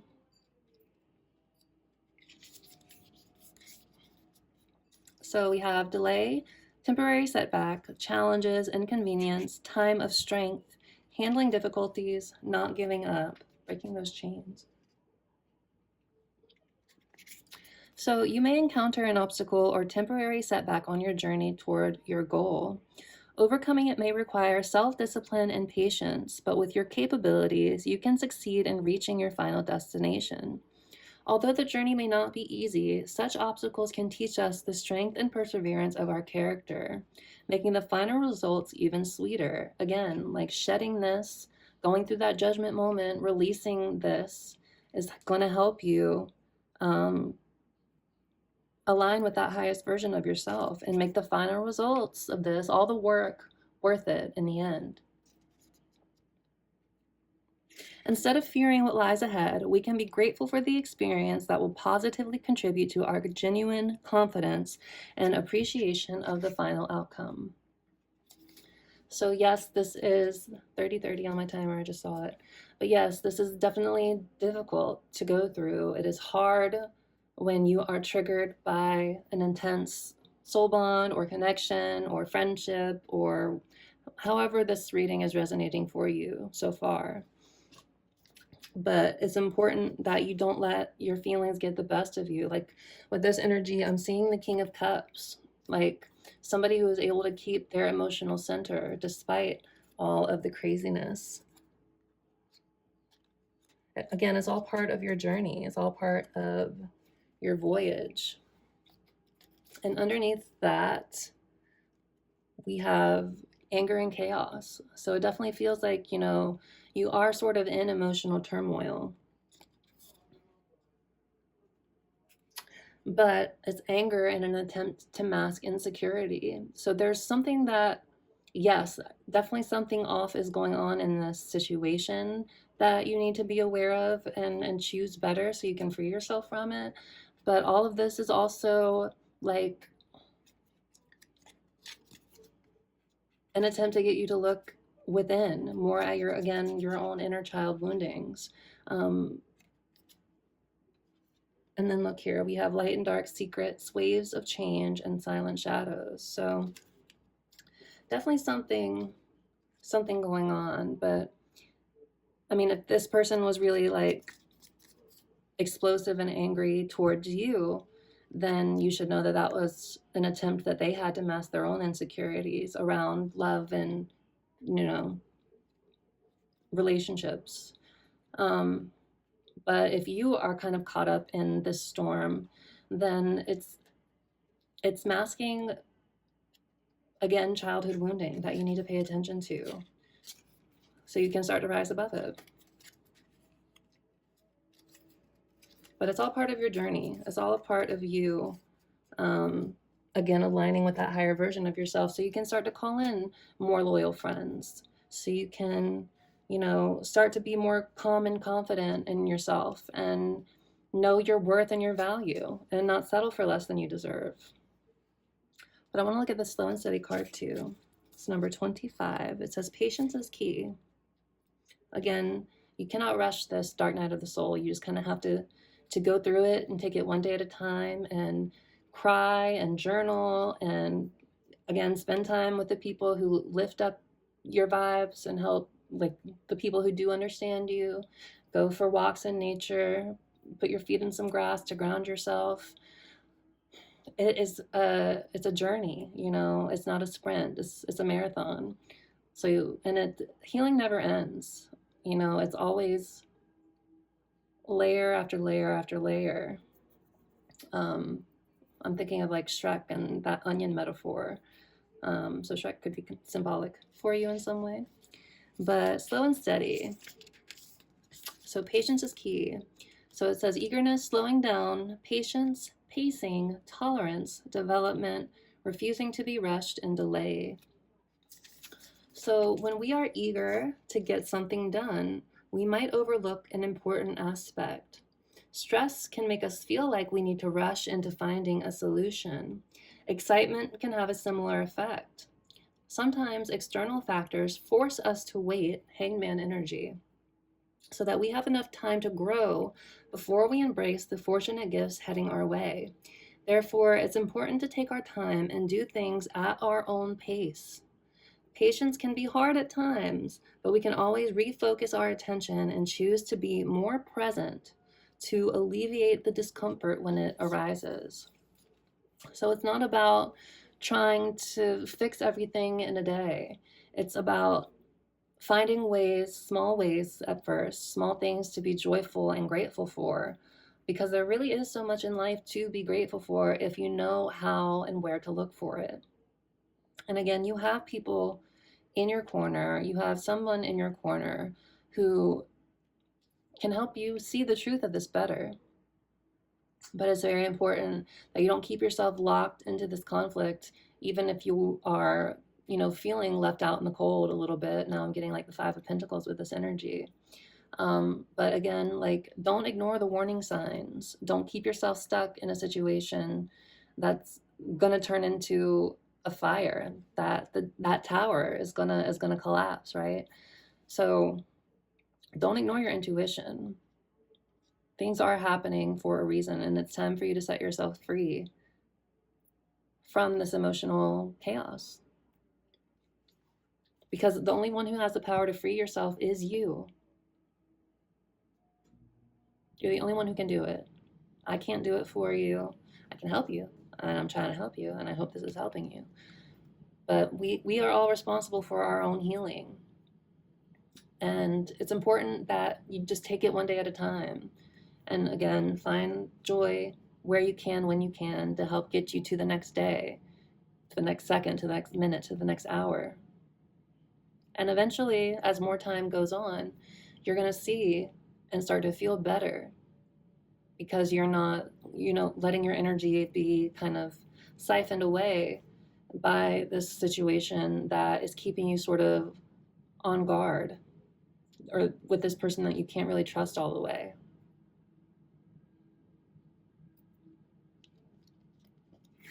Because someone is keeping something from you with this lock card. Someone is keeping a secret. And I think you can sense that already. But don't ignore those warning signs. Don't ignore your intuition.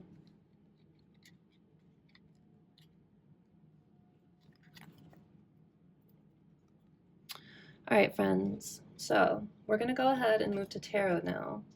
And we're going to look at the recent past for you guys, what's going on in the present moment, and what's happening for you guys in the near future. So I said it once, and I'll say it again, but Judgment was on the bottom, Awakening for you guys. And it's so interesting. Look, another peacock. Again, more of needing to accept yourself and others for what they are, who they are, and not trying to change them, but just learning to accept what is, right? This is part of your wake-up call. This is part of your renewal. But okay, so I'm going to cut the deck a few times and we'll see what's going on. We'll do like an energy check and see what's going on at the heart of the situation. And then, yeah, we'll look at the past, present, and near future for you. So thank you, Spirit. Can we get a closer look at what has been going on for pile 2, our beautiful pile 2? What's been going on in the situation? The King of Feathers, the King of Swords. So you guys definitely could have been dealing with somebody who was not honest, not accountable for their own actions. Somebody who was stuck in their ego, I'm seeing with this lion here. Somebody who was harsh with their words even. But somebody who was just sort of emotionally detached, like they were too stuck in their head to really be able to give you like the love and care that you truly deserved. 10 of Shells, the 10 of Cups. So I feel like you definitely saw this person as your happily ever after, as your blessing in a way. Like it's the 10 of Cups is fortune after difficulty, like a rainbow after the storm. So I feel like, you could have gone through a lot of sort of just people in your lives who weren't really there for you. And so when this person came along, you could have been like, oh, finally, like you could have felt like a really strong intuitive connection with them and been like, oh my gosh, I finally found my person. But then they were showing up in this sort of maybe dishonest energy, or again, just sort of emotionally unavailable in some way. But you definitely could have, or you could still feel like you have a soul bond with this person. Like definitely good times, good feelings were here. But again, I'm getting the sense that this person may have triggered your childhood wounding in some way by not being as available maybe as you hoped or needed them to be. Or again, they were out being dishonest and not taking accountability for how they were showing up in the situation. And that could have left you feeling sort of like, ooh, 3 of Crystals. So definitely could have put you in a third-party situation with the 3 of Crystals. This is 3 of Pentacles. I feel like you definitely wanted to build something, like you were willing to put in the hard work for this situation. But this person could have not really been being a good partner in love. And just Queen of Crystals, Queen of Pentacles. So now you're being called to find that stability within yourself and focus on your own coin. and focus on your own, security, material security even. Like focus on your own coin is what I'm getting the most with this energy. But I felt like you definitely were very kind and compassionate towards this person. Like very nurturing towards them, because the Queen of Pentacles is a great mother figure. So you could have that sort of soft, loving, emotional energy, and you don't have to be like in a feminine body to 4111 to resonate with this, because we all have masculine and feminine energy within us. But most people who are drawn to tarot tend to be feminine dominant energetically, and that just means you're typically more in touch with your feelings, you're more intuitive, you see the signs and synchronicities from spirit.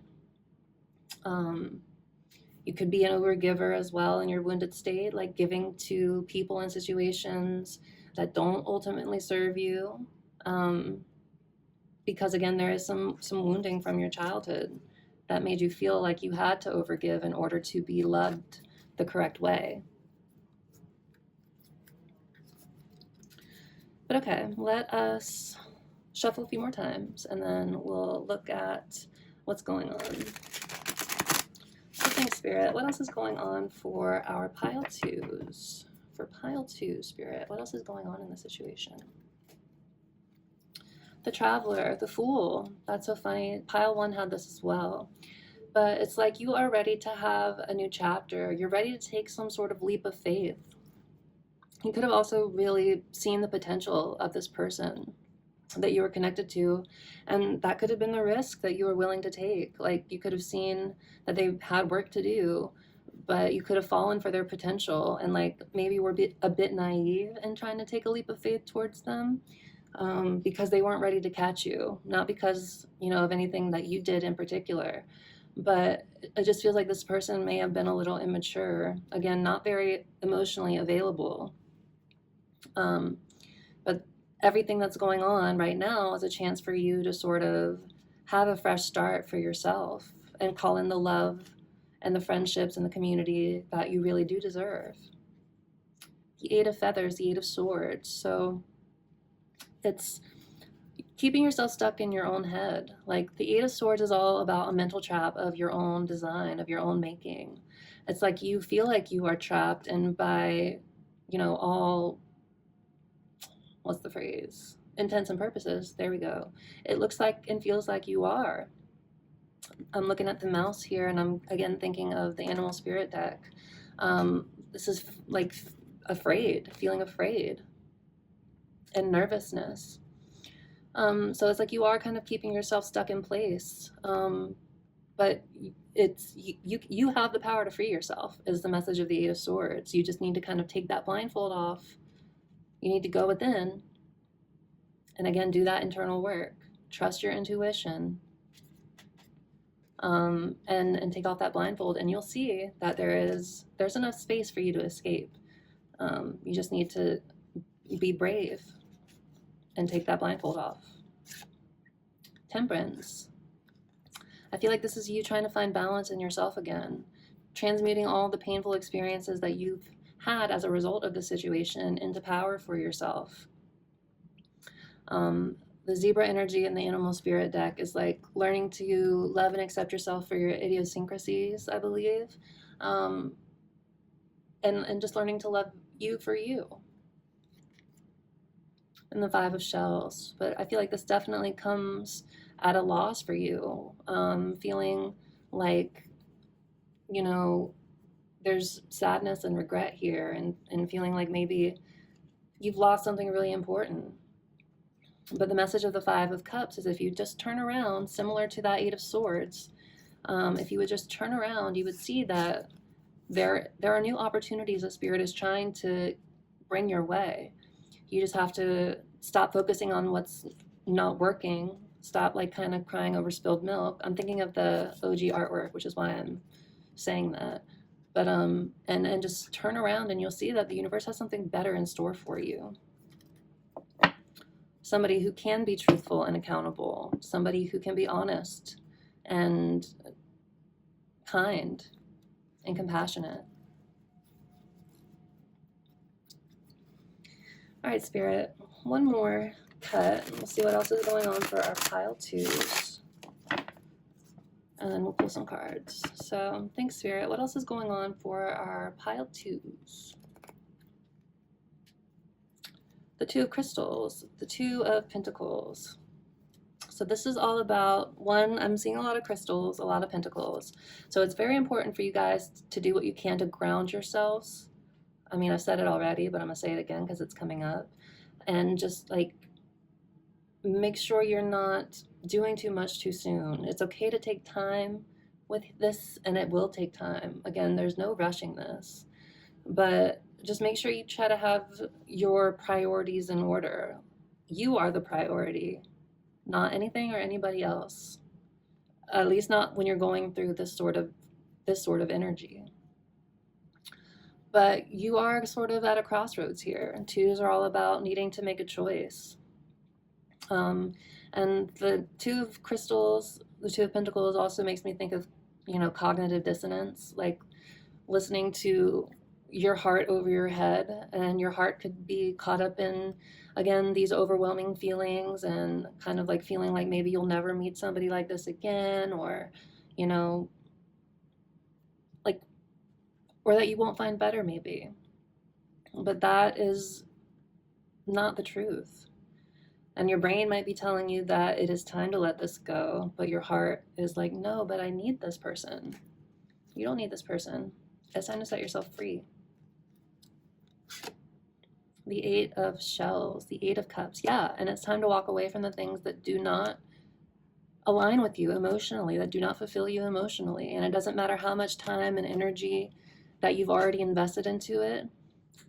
If things aren't changing, if there's still conflict, if there is no reciprocity, if this person is not taking accountability for how they're showing up in this connection, then it is imperative that you walk away.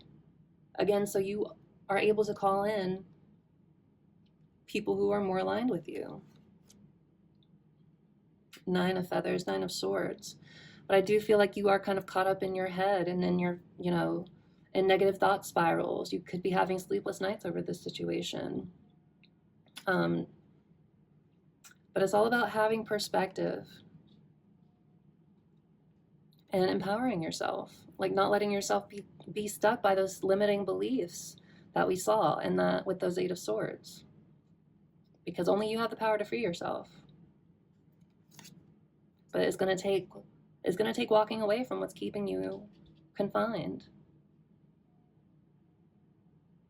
And it's probably childhood wounding. It typically is. Because it's not so much about this person as it is how they made you feel and what that triggered within you when maybe they were being weird or sneaky or dishonest. So think back to your childhood. If you have parents who maybe acted in that way, think about what this situation is trying to mirror back to you. And listen to your head over your heart. Because your heart is only responding to your programming. But your head knows what's best for you in this juncture, in this situation at least. Because your feelings, again, you're kind of feeling overwhelmed by them.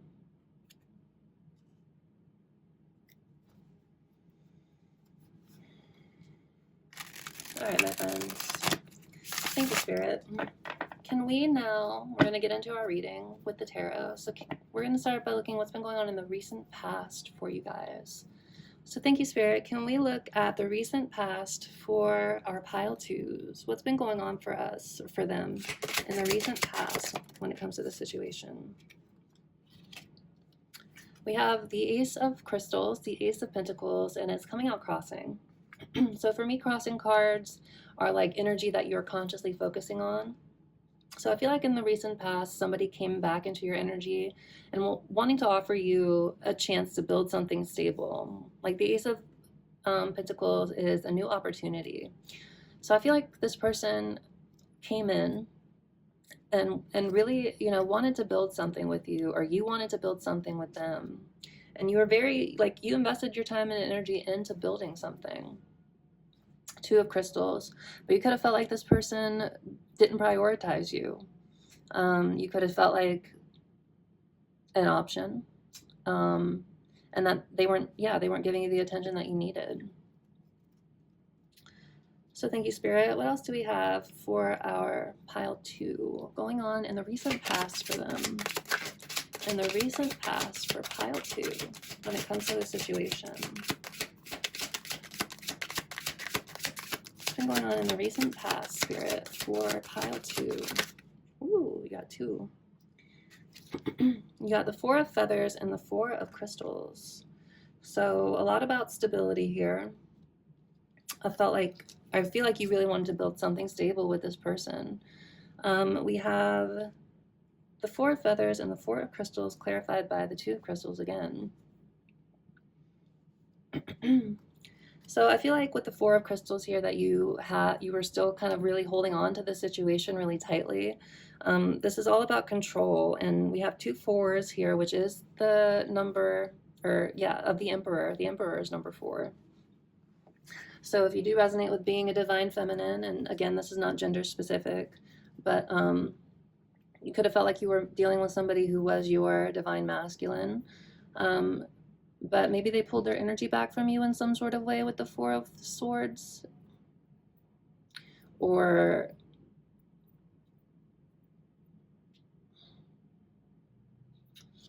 that's what I'm getting more than anything else. Like they pulled their energy back from you, but you really wanted to build something with them. But I'm seeing the bear here as well, which makes me think again of that animal spirit oracle deck. And the bear talks about awakenings and, kind of just climbing out of that cave and starting to see the light again. So I feel like, whatever has been going on has definitely triggered some sort of awakening in you. But yeah, I feel like somebody definitely pulled their energy back from you, even though you wanted to build something with them. Like they didn't prioritize you the way you needed. And then we still have, like, you were willing to take a leap of faith towards them, but maybe they walked away from you even. Maybe they weren't willing to take that leap of faith towards you. And so they walked away because they were too caught up in their head and their own ego. But I'm also called to tell you guys that it's very important that you guys are taking time to rest. Maybe you are here minding your own business even. Like maybe you were trying to rest and recover and heal, and this person came in and it's so, like, totally by surprise. And so that might have been even harder for you to try to let it go because of what it triggered within you, but also because, like, you were over here minding your own business. But yeah, in any case, they definitely, you definitely felt juggled by them.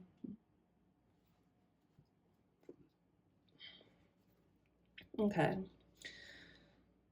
So what's going on in the present moment for pile 2, Spirit? What's going on in the present moment for pile 2?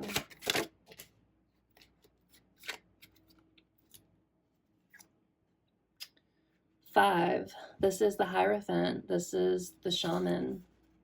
You're learning a spiritual lesson, a very important spiritual lesson right now. Definitely, again, you could have felt like this person or is somebody that you would want to commit to. But right now, this is all about being thrown into the fire for the sake of your own transformation. That's what the Eagle card is about. Again, in that Animal Spirit Oracle deck, which funnily enough, I was intending to use for these readings, but Spirit didn't lead me to that one. Spirit led me to this alchemy deck for you guys. So I listen to Spirit, and I trust the journey. So make sure you are also doing your best to trust in the journey of this. But yeah, right now you are learning very important spiritual lessons and accumulating power, spiritual power. Still have the 2 of crystals on the bottom, so I feel like you are still sort of dealing with this sort of cognitive dissonance, like trying to listen to your head over your heart. I'm not saying it's easy, but again, like, you are being chained down by this situation. So, and it's either make the choice to stay in it and embroiled in it, or try your best to see things from a higher perspective and kind of rise from the ashes like the phoenix. All right, Spirit, what else is going on in the present moment for pile 2? Another crossing card. The King of Shells, the King of Cups. So yeah, didn't I say the King of Cups? I did over here when we were talking about this. So again, this came out crossing for you. So Spirit is calling for you to try your best to stay on top of your feelings and your emotions when it comes to all this, and try your best not to feel emotionally overwhelmed. You also could have been dealing with somebody, again, the shadow side of the King of Cups is a little similar to the King of Swords, but somebody who was not taking accountability for how they were showing up in the connection, somebody who was emotionally avoidant, or somebody who was not comfortable expressing their feelings. This person could have also been emotionally manipulative in some ways and was doing everything they could to keep you in their orbit because maybe they loved the way you made them feel. But again, they juggled you. They did not prioritize you in the way that you needed. So now Spirit is calling for you to take control of your emotions into your own hands here, and do that healing work. Again, I know it's not easy, but it's again trusting the process, taking it one day at a time. This is all part of your awakening and ascension process. It's all part of your lessons. All right, thank you, Spirit. One more card, please, for what's going on in the present moment for our pile 2s. What else is happening in the present moment, Spirit?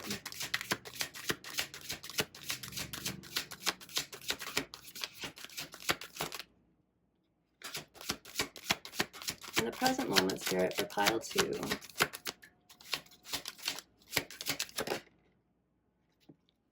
The 8 of Feathers.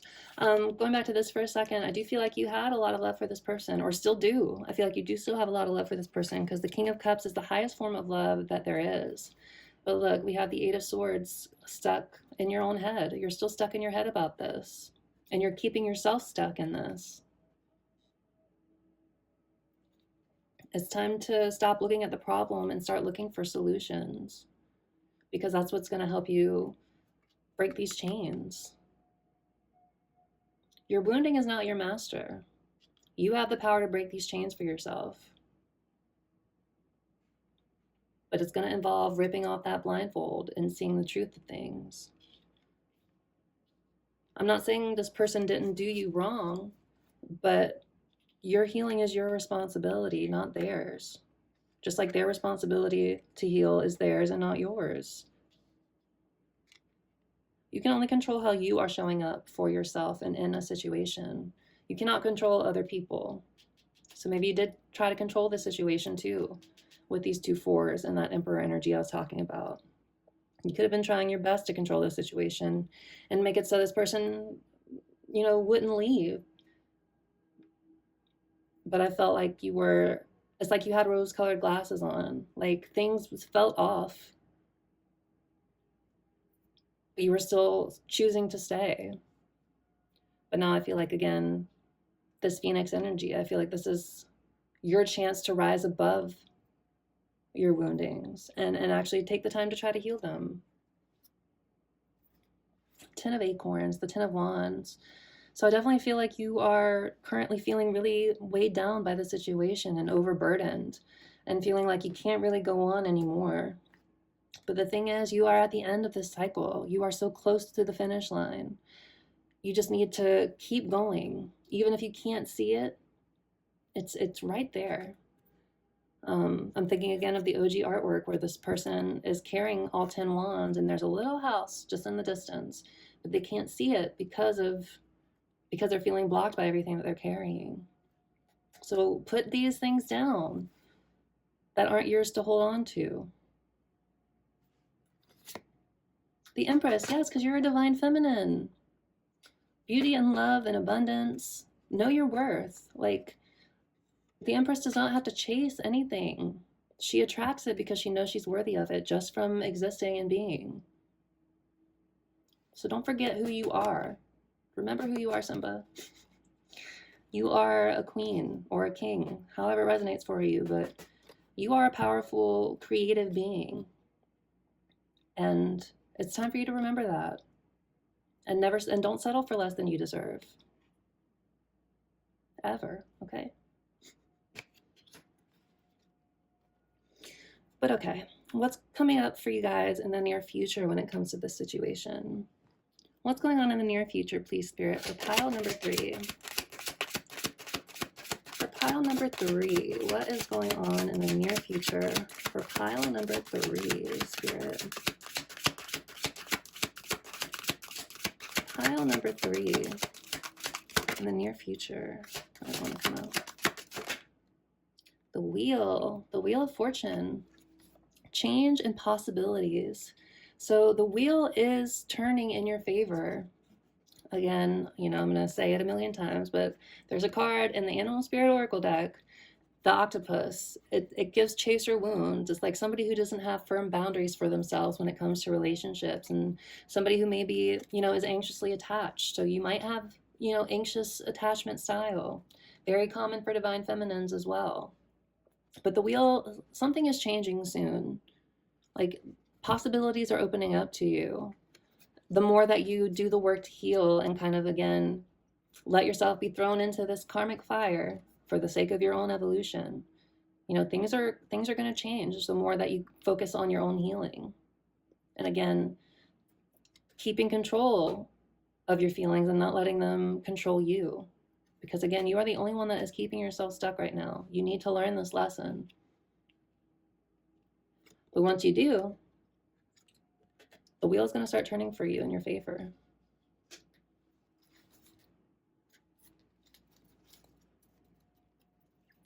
What else do we have, Spirit, for pile number 3 in the near future? For pile number 3 in the near future, when it comes to the situation. The 3 of Acorns. I do feel like you guys are going to be expanding in a positive direction. You guys are going to be ready to leave behind this situation and try, I feel like a lot of you guys are waiting for your ship to come in. But I feel like, this is you kind of pushing past your comfort zone, and just ready for broader horizons, better for greener pastures. Like, the more healing you do, I think the more it's going to become obvious how much you were settling for less than what you deserved.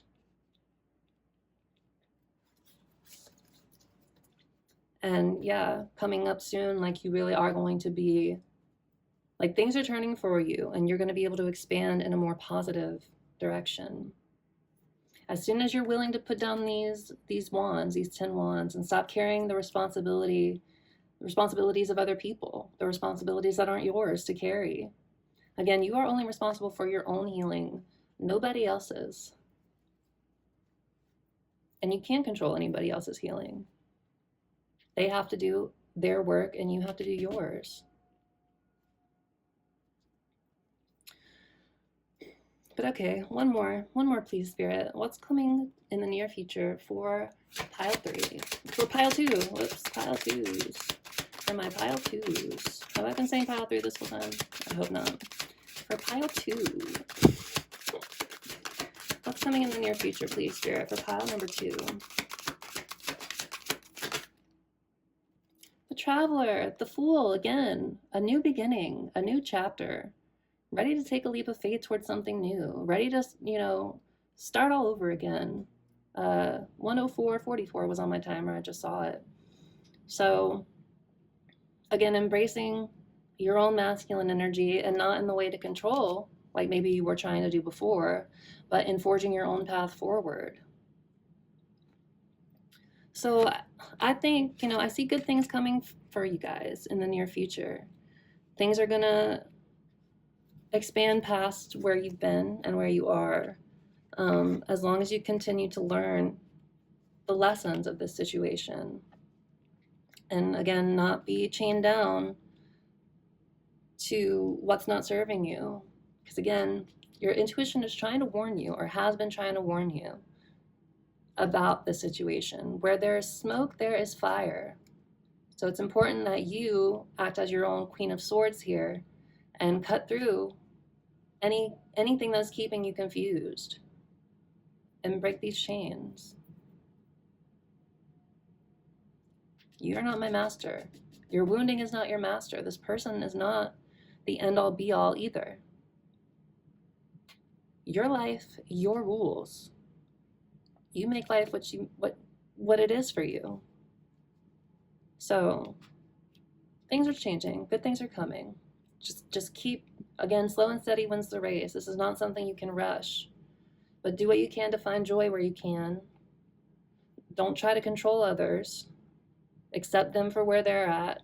Like that peacock energy. Remember to embrace that peacock. Advanced acceptance of self and others.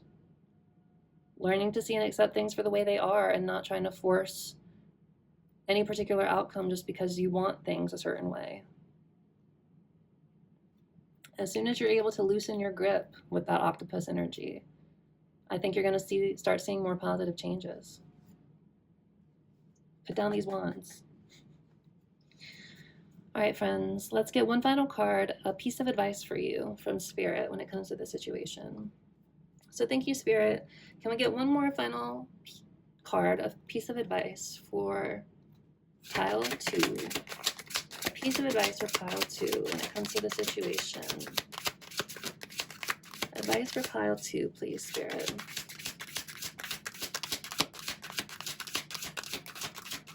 Advice for pile number 2. 7 of Acorns. 7 of Wands. So hold strong to your boundaries. Stay determined.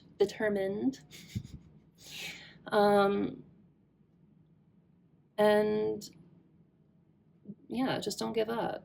Keep your boundaries strong. Fight for what is yours. Defend, again, that inner child that needs you to defend them. But don't let people into your energy who have proven time and time again that they don't deserve access to you. So your advice is to work on having stronger boundaries.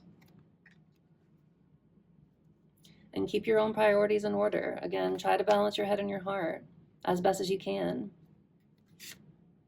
6 of Acorns. Yeah, I think you guys are going to be seeing victory sooner than you think. Overcoming these obstacles, like I'm saying, again, like good things are on the way to you. But it's important, again, that you learn the lessons that Spirit is trying to give you here. And that might be to just have stronger boundaries for yourself so you are not allowing negative or manipulative people into your energy just because you have strong feelings for them. Because feelings are only half the battle. Choosing to show up and be there despite the difficulties. That is the hallmark of a true, grounded, loving, soulmate relationship. And the stronger boundaries you create for yourself, the less and less you're going to fall prey to these emotionally unavailable, manipulative people because you finally learned the lesson that you needed to. Because you were thrown into the fire. But yeah, just keep working on having stronger boundaries. Defend yourself from people your intuition is trying to warn you about. And yeah, again, the more you do this, the more you're going to find balance. So that was your reading, my lovely, beautiful friends. If this resonated with you, please consider liking and commenting and subscribing. I'd love to hear if this reading resonated with you or what resonated with you. And then if you are feeling called, please also consider subscribing. Did I say that? Well, if I didn't, I'm saying it again. Because I'm really trying to grow my collective here on YouTube. And if this reading resonated with you, then hello, collective. So yeah, I would appreciate it a lot. But now, without further ado, we are finally going to look at your surrender cards. So 10-10 on my timer. Again, you're reaching the end of this cycle. So just, again, one step at a time, one day at a time, one learning lesson experience at a time. But yes, let's go ahead and see what you can surrender to right now when it comes to this situation. So the first card we have is surrender to effortlessness. So stop pushing so hard. The art of living means going with the flow instead of trying to force the river. Control. Remember, I was talking about that. It's easier than you think. You just have to relinquish control. Make things easier for yourself. Stop pushing so hard. The next thing you can surrender to is to silence. So, in quiet meditation or contemplation, let go and enter the stillness within. Silence can heal and replenish you. The next thing we have is surrender denial. So, accept people and situations exactly as they are without denying the difficulties. Then you can see things clearly and make the best decisions.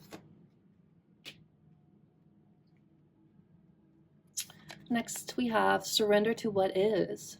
So flow with what is instead of fighting it. Accept things for the way they are. When you can't change a situation, compassionately accepting it exactly as it is will bring you peace. You cannot change other people, you can only change yourself. They have their own work to do, and so do you. But you're only responsible for your work.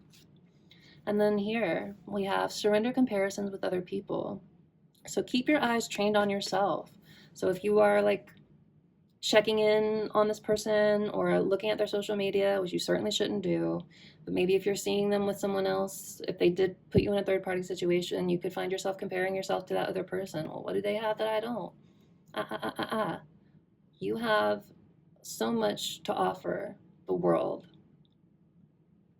So don't compare yourself with other people. We all have our own gifts and treasures that we, bring with us.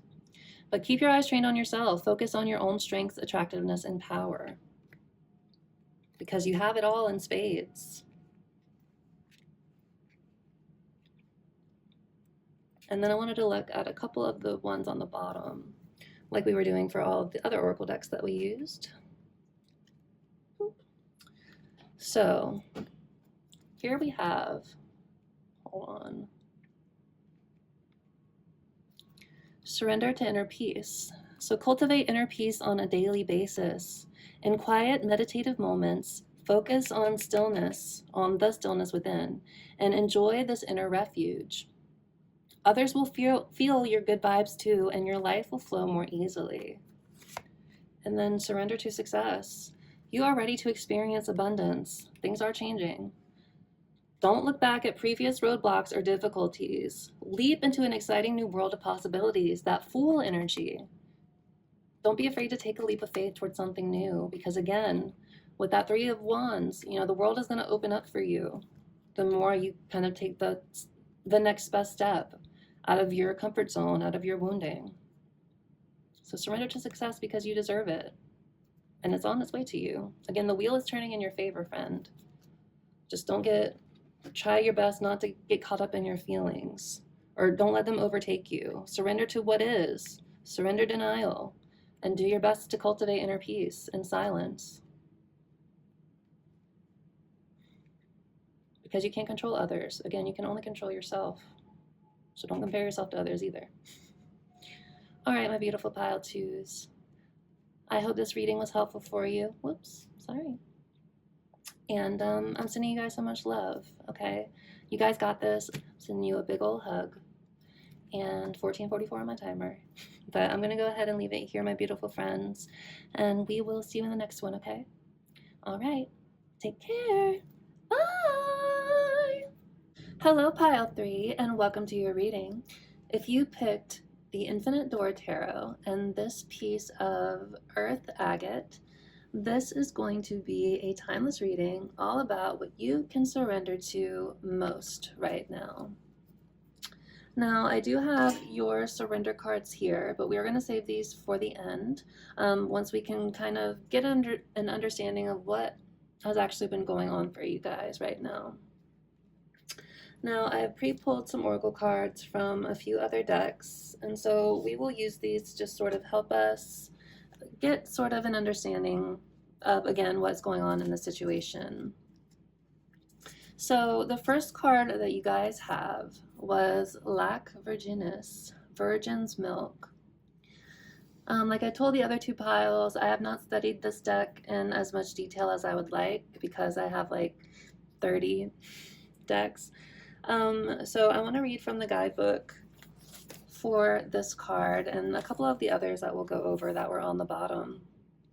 But for Lac Virginis, Virgin's Milk, we have innocence, naivety, and purity. So in alchemy, Lac Virginis is a mystical substance supposedly coming from the virgin's breast. The alchemist asks, how can it be? How can milk come from one not carrying a child? That is precisely the nuanced teaching of Lac Virginis.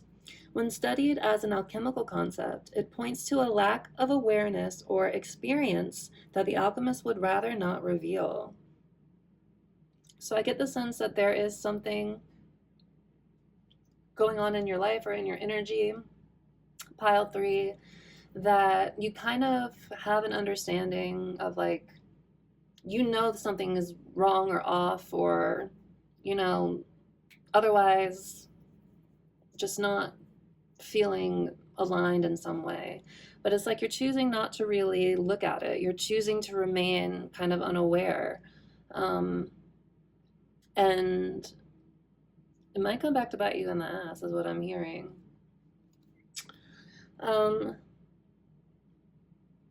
Lack of awareness would not other you. Okay. Yes, this milky substance is a symbol of purity and innocence, but its shadow side is naivety, whatever, and even denial. So when the virgin's milk appears, discernment and honesty must be applied to the work. Is something being glossed over, rushed, or presented as perfect? There are likely complexities that need to be addressed so the alchemist can gain the maturity to handle what is next. So yeah, it seems like you guys are already aware of something, but you're just kind of choosing to be naive about it. I'm going to read these little side blurbs too. So the Lac Virginis archetype can be seen in child prodigies and those expected to grow up too quickly. So you definitely could resonate with that feeling of having had to grow up too quickly in your own life. It is remedied by admitting exactly where you are at. Humor and humility help. So it's very important to just be honest with yourself about maybe something that you're not paying the closest attention to, or that you're choosing not to see the truth of for the sake of kind of like preserving the innocence of it. Yeah, okay. And then on the other side, we have just one drop of Lac Virginis can be medicinal. It can help the alchemist act as if. So know your measure, know your worth is what I'm getting from that as well. On the bottom of the deck, we had glass, and then we had resin here. So for glass is number 30. Empress energy is number 3, so definitely you could resonate with being a divine feminine. But 33, speculum, glass, or number 30. Did I say no? Okay, I was correct. I said I meant what I said. Just give me 1 second. Here we go. Speculum / glass. So transparency, focus, and seeing. So glass transmits a sacred exchange between the alchemist and their work. Through the glass vessel, the alchemist sees their work, and the work sees the alchemist. What was once clouded in confusion becomes focused. So I feel like you're having clarity about whatever this is that maybe you've been kind of, again, glancing over or glossing over, or choosing not to look too deep at. So what was once clouded in confusion becomes focused. What was once veiled becomes obvious. How are you currently seeing the world? What is your perspective? The glass card can be thought of as the gift of true perception. With it, you naturally focus on what is most central in your life. All else falls into the periphery. The next right action becomes clear. Glass is fragile by nature and requires regular cleaning. So find daily practices that align your vision to what is true. It's easy to slip into an old mode of seeing, particularly someone else's. So hold steady to your new alchemical lenses. Their power is mighty. So again, it's like you are starting to see things clearly. Um, yeah, and you're not, it's like it's harder and harder for you to sort of be stuck in this fog because things are just becoming that much clearer to you. So glass is a separator. It puts a clear barrier between the observer and the observed. Ponder on this distance making and whether it is serving or hindering. And then on the other side, we have some speak of rose-colored glasses. Like, you're wearing rose-colored glasses, friend. You're choosing not to see something. You're choosing not to see the truth of something in your own naivete. Some speak of rose-colored glasses that shift our perspective. Take inventory of what lens you are looking through. Is the glass muddy, colored, cracked, or crystal clear?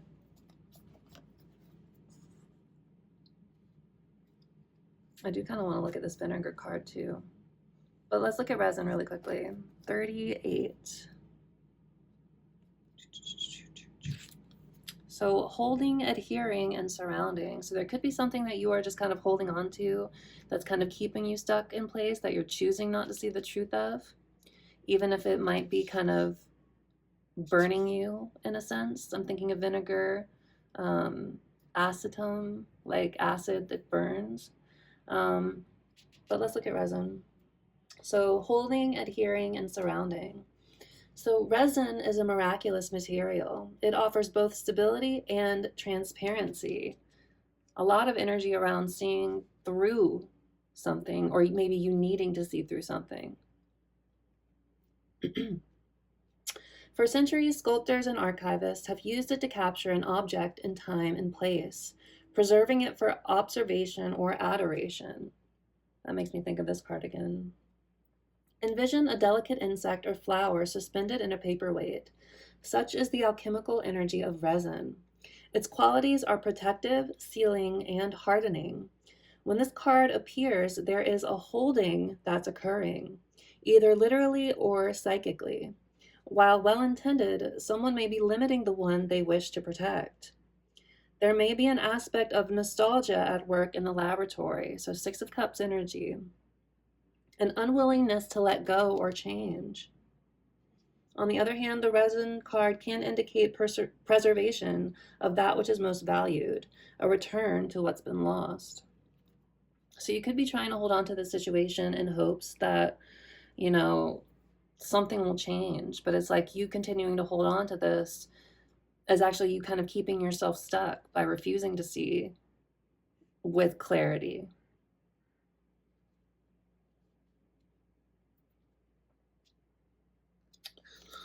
The original forms of resin came from the boughs of the pine tree, the boughs, whatever, of the pine tree and the bee. Let your mind wander into metaphors of pine pitch and propolis. And then with its sap-like stickiness, the resin card affects the whole reading. It indicates the cards that appear are bonded together, and likely you're witnessing an old pairing or pattern. So this could be an old pattern that you've been stuck in for a while. But it's like something, again, you're kind of refusing to see the truth of it. You're choosing to stay in this sort of naive kind of like foggy world. And again, Spirit is calling for you to have clarity and see the truth of this situation for what it actually is instead of trying to hold on to it for the sake of nostalgia.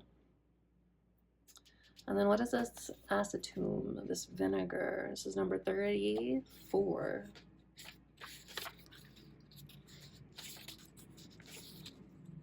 Vinegar, acidity, distillation, and memory. So the tongue knows vinegar. Even the question or suggestion of receiving a few drops into the mouth reminds us of vinegar's sour and lip-puckering qualities. In alchemy, vinegar serves as an active agent of distillation, fermentation, and preservation.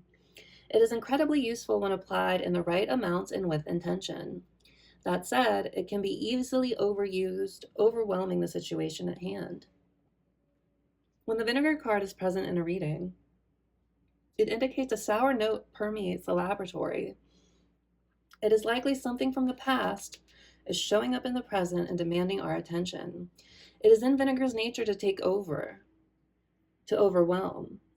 Be cautious with this material. A little goes a long way. As they say, it is productive to look at your past, but not to stare. Such is the complex energy of vinegar. So it's important that you're not kind of keeping yourself stuck in this sort of resin energy, and that you are choosing again to see through the fog and the illusions of the situation.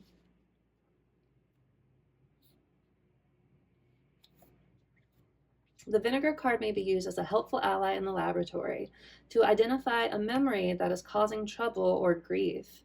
It is a wonderful means of distillation. And then we have, with such distinct qualities, vinegar can act as a surprising trump card. It sets the tone for all others that are present. Its sour note cannot be ignored. So it's like something is sour in this situation that you are connected to, but it's not serving you to choose to not see the truth of it in order to sort of protect maybe like the good feelings. That Six of Cups energy, being stuck in the past. Spirit's calling for you to not be stuck in the past and to see the situation clearly. Okay. Off to a start. The next card we have is from, well, I bought this deck off Amazon, but it is a knockoff. So the knockoff was Beyond the Fog and Shade. The actual deck is called Beyond the Mist and Shadow. Beyond the Mist and Shadow on Etsy. Somebody named Ashley Deck, Mojave Wildflower Shop, or something along those lines. If you're interested in purchasing this deck, please support the original artist instead of the knockoff. However, I did not know any better, and so I can only advise you to do as I say, not as I do. Anyway, the card you got from this deck is Fired Up. So I feel like there's definitely something going on in your energy that's got you fired up, and maybe like is inspiring you to not look at things with rose-colored glasses anymore, to kind of mature and grow up and not be stuck in, again, nostalgia. But something's going on in your energy that's got you inspired, fired up, or maybe like angry in some way, or just like more inspired to stand up for yourself and again stop being so naive. But the good news for this pile in particular is that it seems like, look, you guys have good things on the way coming to you. Wealth is coming, good luck ahead, sudden wealth. And then we have justice is coming too. So I feel like, you know, if something is out of whack, is out of balance right now, justice is coming. Balance is coming back to the situation. When we have prayers denied, divine wrath, unforgiven sins. So again, there could be something that's been going on in the situation that you are, you know, someone's done something here. 1444 on my timer. But it seems like justice is coming and you are going to be rewarded for all the work that you've been doing. But definitely light and dark. We have light and dark secrets, waves of change, and silent shadows. So again, with the secrets, it's like something here you're very much choosing, or have been choosing in the past, not to see the truth. And I feel like, you know, something in your energy has got you fired up and maybe finally wanting to take those rose-colored glasses off. But I do see good things coming to you guys. Justice is coming, and so are new opportunities to grow in wealth and abundance. I think a lot of it is just, again, choosing to utilize this fired up energy, whatever has you fired up, again, to help you take off those sort of rose-colored glasses that have been keeping you stuck in place when it comes to the situation. So the next card that we have from the next deck that we are going to use, you have nurturing. So I feel like you guys have been very focused on yourselves, actually, and sort of trying to heal your childhood woundings. I get childhood woundings with the Virgin's milk as well. But yeah, I do feel like you guys have been very much like, you guys have been doing the work, I feel, of kind of identifying your shadows, looking in the mirror and seeing again the truth of things for yourself. Maybe you guys have been like, I don't know, I just feel like this collective in particular has been doing shadow work and shadow selves, or identifying your shadow self, and where, you know, you've been keeping yourself stuck in certain cycles because of you kind of not wanting to see the truth, but kind of knowing it instinctively.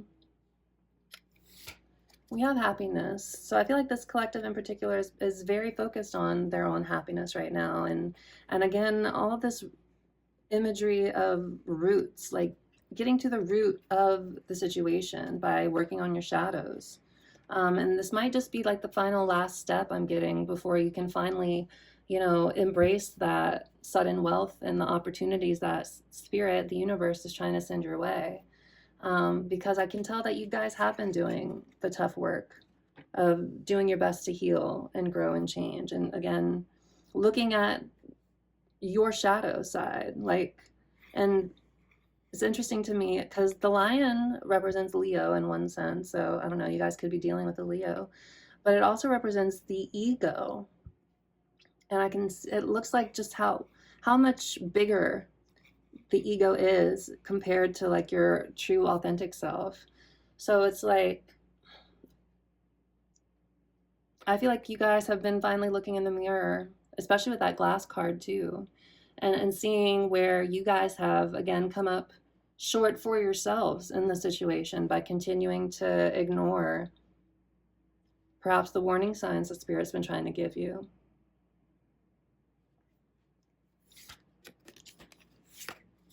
Truth. Yes, and look, it's very sort of reminiscent of the glass card that we just saw. I'll put those there for right now. Oh gosh. No! Hold on, friends. No, everything. It could feel like everything will be falling apart if you have to do it. If you have to, like, really see the truth of the situation, is what I'm getting from all of that madness. But look, I mean, this very much mirrors the sort of glass energy. Like, I can tell that you guys are trying to see the truth of the situation. Ooh, and look, an unexpected blessing. It's like as soon as you, there go the cards. As soon as you do the work and, you know, finally choose to see the truth, is the moment Spirit is going to be able to come in and give you that unexpected blessing. Ooh, and look, we have humility and hater. Again, more shadow work I'm getting. Like this person, it looks like they're doing homework, but they're like studying their shadow, is what I'm getting. But it's important to have like humility with this. This is the second time humility has come up with these cards. It's one of these cards. But yeah, it's like as soon as you, again, choose to see the truth of this situation and not be held back by your shadows, and choose to really like focus on your own happiness and address these root woundings so you can finally grow and flourish, the universe is going to give you something like an unexpected blessing. We have Judgment. This card fell off on top of, I mean, again, the whole deck kind of fell all over the place. But Judgment was on the bottom of all three tarot decks that I chose. Again, this reading is your wake-up call in some way. It is your call to kind of shed an older version of yourself in order to step into like a higher, more aligned version. That doesn't mean it's easy, but it's necessary for your growth. And again, for you to step into that highest version of yourself. Let me pick up these cards really quickly, my friends.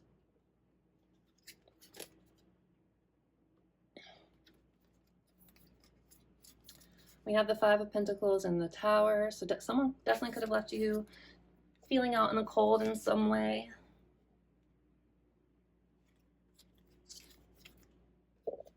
But we'll get to tarot in a little bit.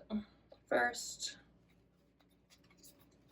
we're going to continue with these oracle cards. I just need to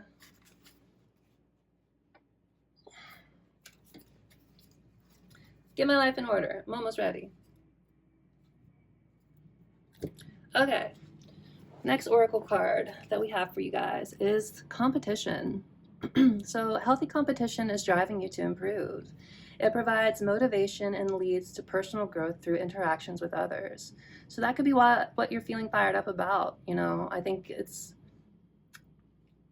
there is a sense of maybe looking at others and maybe you're not really, it seems like this is like a healthy competition that you're using to help you nurture yourself. Like you're using it to inspire you instead of fighting against it. But the blockage here is competition may be turning into rivalry or jealousy, creating pressure and unease in relationships. So you could feel like there's competition for this person, if this resonates as a love reading for you, or if you're working on just nurturing yourself and, you know, staying in your own lane and all of that.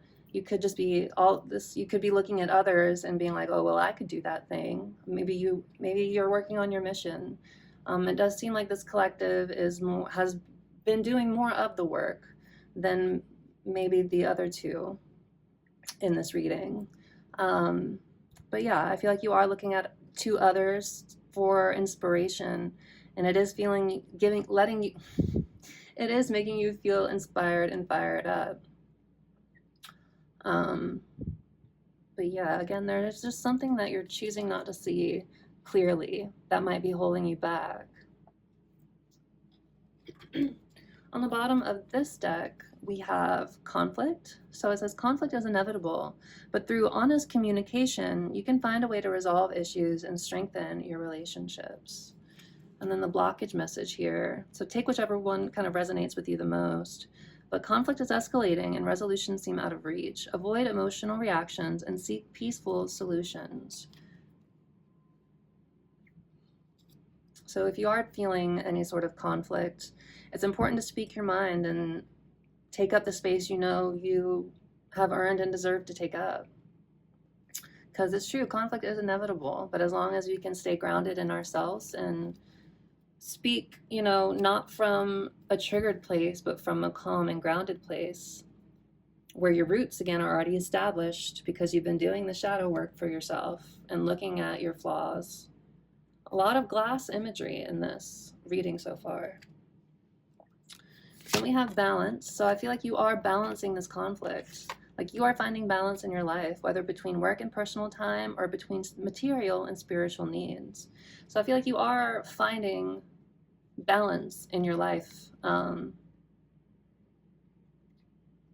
yeah, I think you are feeling fired up just to take action in your own life and to nurture yourself so you can grow and bloom and blossom.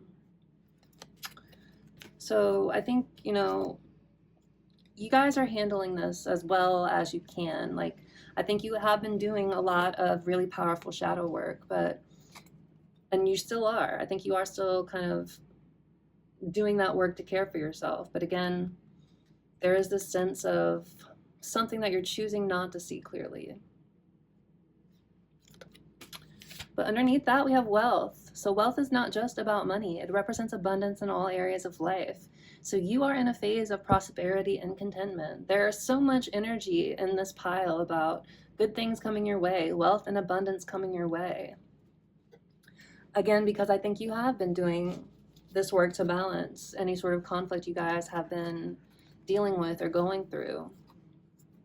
And then underneath that, we have collaboration. So collaboration with colleagues or business partners is going smoothly. Mutual respect and teamwork are producing excellent results. So you guys could be finding community in your own ways, or working with others to build something for yourself. What's the blockage message here? So disagreements or misunderstandings are hindering collaboration, leading to frustration and delays. And that might be what this competition energy is about. If you're too caught up in being better than others instead of trying to work with them, then you are kind of, again, keeping yourself stuck in a certain cycle or situation. It's all about working with others, speaking your truth and speaking your mind and staying aware and being mature about it, but not letting yourself stay stuck in isolation. And then we have courage. So you are filled with courage and ready to face any challenge, fired up. You're like, bring it on. I don't care. I've been doing the work, so I'm ready for this next chapter, is what I'm getting. Confidence and determination are your guiding forces. Hell yeah, they are.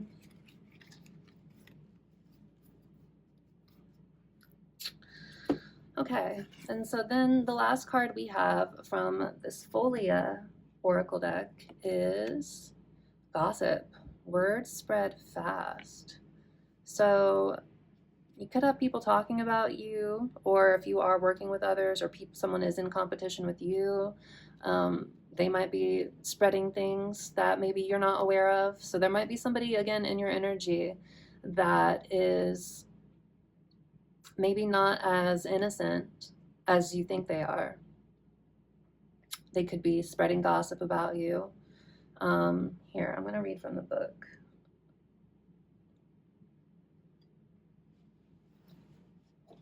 Here we go. So gossip is number 4. It says, word spreads fast.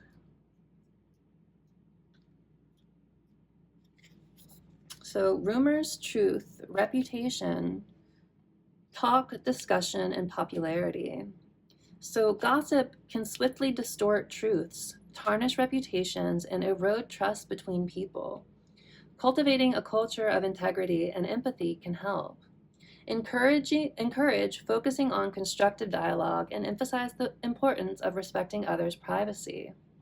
Responding with discretion and kindness allows for a healthier and more supportive environment. Depending on the context of a reading, this card might also mean fast success in gaining popularity, which, considering all of the wealth stuff that we've been seeing, I do think that is what this card is trying to talk about more so than anything else. So I think, again, I feel like this collective is on the track, or is on track to see like big changes coming your way.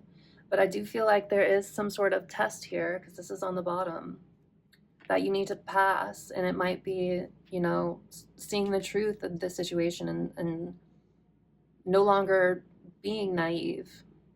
Because I think you have clarity with that glass card that we saw too. It's like, but with that resin energy, you're choosing to keep yourself stuck in a certain way. And while you're doing all this other beautiful work and are kind of on the fast track to experience success, there's something that still needs to be overcome before you can fully kind of accept it into your energy, is what I'm getting. So we have test. So look for a divine test is number 2.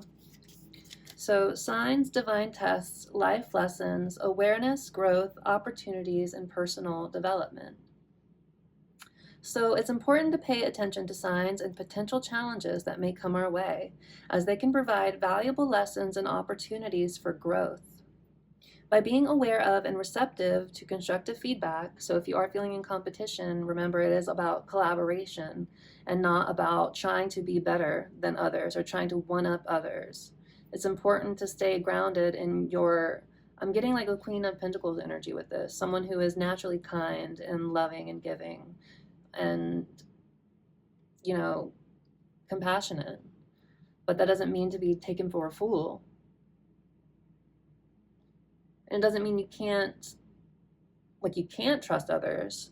It's just making sure that you're not staying You're not keeping yourself stuck by choosing not to see something that maybe your intuition is telling you, like, hey, like there's something going on here. So look out for a test now. Gain wisdom, strength, and surroundings. This way of thinking helps us handle life's obstacles with resilience and awareness, leading to continuous self-improvement and thereby progress. So whatever thing is coming your way soon, that again, maybe you just need to take those rose-colored glasses off and choose to see the situation clearly. I feel like this is sort of like your final test, pile 3, before you start gaining like really fast movement in your own life. We have creativity here, and then we have epiphany underneath that. And then we have nurture. Look, nurture again. Water your garden. So we're going to look at all of those because the decks have been decking. Because they've been confirming each other. Like wealth has been on this one, wealth was on in this one. We have competition and conflict and collaboration all in that one. So yeah, like there is a message here for you guys. If you're resonating with this, like stay with me. So creativity is number 1. So use your imagination. So problem solving, innovation, adaptability, exploration, unconventional, flexibility, and perspective. Thinking of that glass imagery again. But try to find innovative solutions to complex problems by keeping an open mind and a positive problem-solving attitude. Like again, being willing to work together with others instead of having to like be better than them. We can discover more options and find solutions that benefit ourselves and others. In our daily lives, being creative can add a fun twist to everything. It's all about spicing up routines and finding joy by exploring bold new ideas. So again, you could be working on your own mission. Like if you resonate with being like on the twin flame journey or having a divine purpose or anything of that nature, I feel like this collective in particular has been, again, doing the hard work. I think there is just one final test, one final thing in your energy that's keeping you stuck that you need to fully release in order to, again, experience a rush of abundance coming your way. We have epiphany here as well. So cycles repeat until the lesson is learned. So let's look at that. So light, completion, karmic cycle, new chapter, lessons, and overcoming challenges. So you have recently had an epiphany, and it is now time to close the karmic cycle and move on to a new chapter in your life. Congratulations on completing the cycle. You have learned important lessons and are now confident in your actions. Although there may be more challenges ahead, conflict, you are equipped with the skills and knowledge needed to overcome them. Balance. You guys are already doing this. The light of your newfound understanding illuminates all shadows from the past. It's time to accept the lessons you've learned and move forward with confidence. You already know the truth. You already know what it is. You're just choosing not to see it. And again, I'm getting really strongly that this is like sort of like your last big hurdle before you experience, rushes of abundance and success here. But it's important that you continue to nurture yourself. Water your own garden. Again, that Queen of Pentacles energy. Focus on your own coin. Focus on nourishing yourself, feeling grounded and secure in yourself.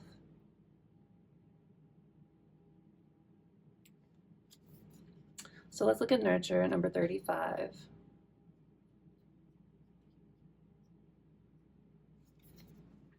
So water your garden. So nurturing love, comparison, letting go of resentment, refocusing on personal joy, and having gratitude.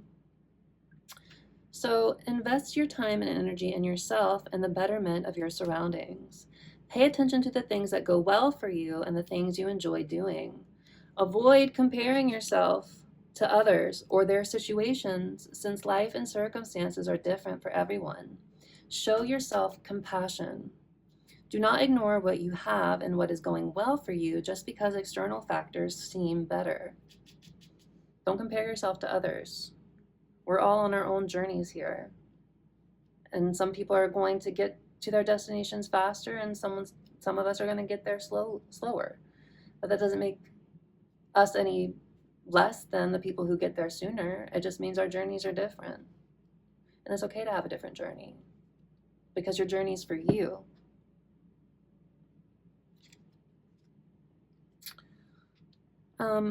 Don't ignore what you have and what is going well for you. Any garden can thrive with lush vegetation if we learn to let feelings of resentment pass by and refocus our awareness on the love and personal joy we experience doing the things we treasure the most. So it's important that you guys continue to do the hard work of looking at your own shadows and doing your best to dissolve this ego block that you're having that is kind of keeping you stuck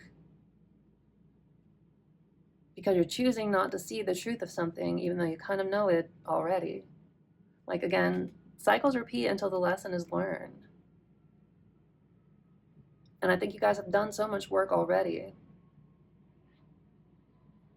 that this is, again, like just the one final test, the final push that you need to finally unlock and unleash all this abundance that the universe is saying is coming your way. Like, continue to focus on nourishing your roots, because that is what's going to lead to this sort of blossoming that is going to happen.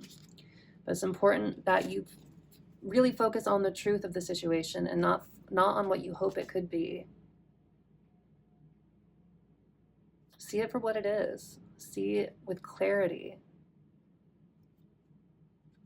Because again, once you do, and once you can do it with humility as well, like accepting yourself and others exactly as they are, learning to see the situation and accept it as it is, this unexpected blessing is going to come your way. As long as you continue to focus on reparenting your inner child so they don't fall victim to nostalgia with that resin with this card here.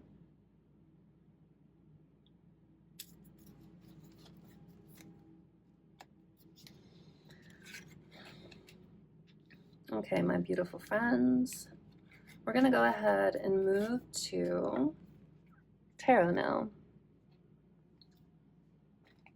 So again, on the bottom of all three of these tarot decks was Judgment, which I thought was wild, considering some of these decks I hadn't touched in a minute. But as I said not too long ago, like, this is your wake-up call. This is your chance to shed an older version of yourself, to shed that sort of naivete that might be keeping you stuck with that resin energy.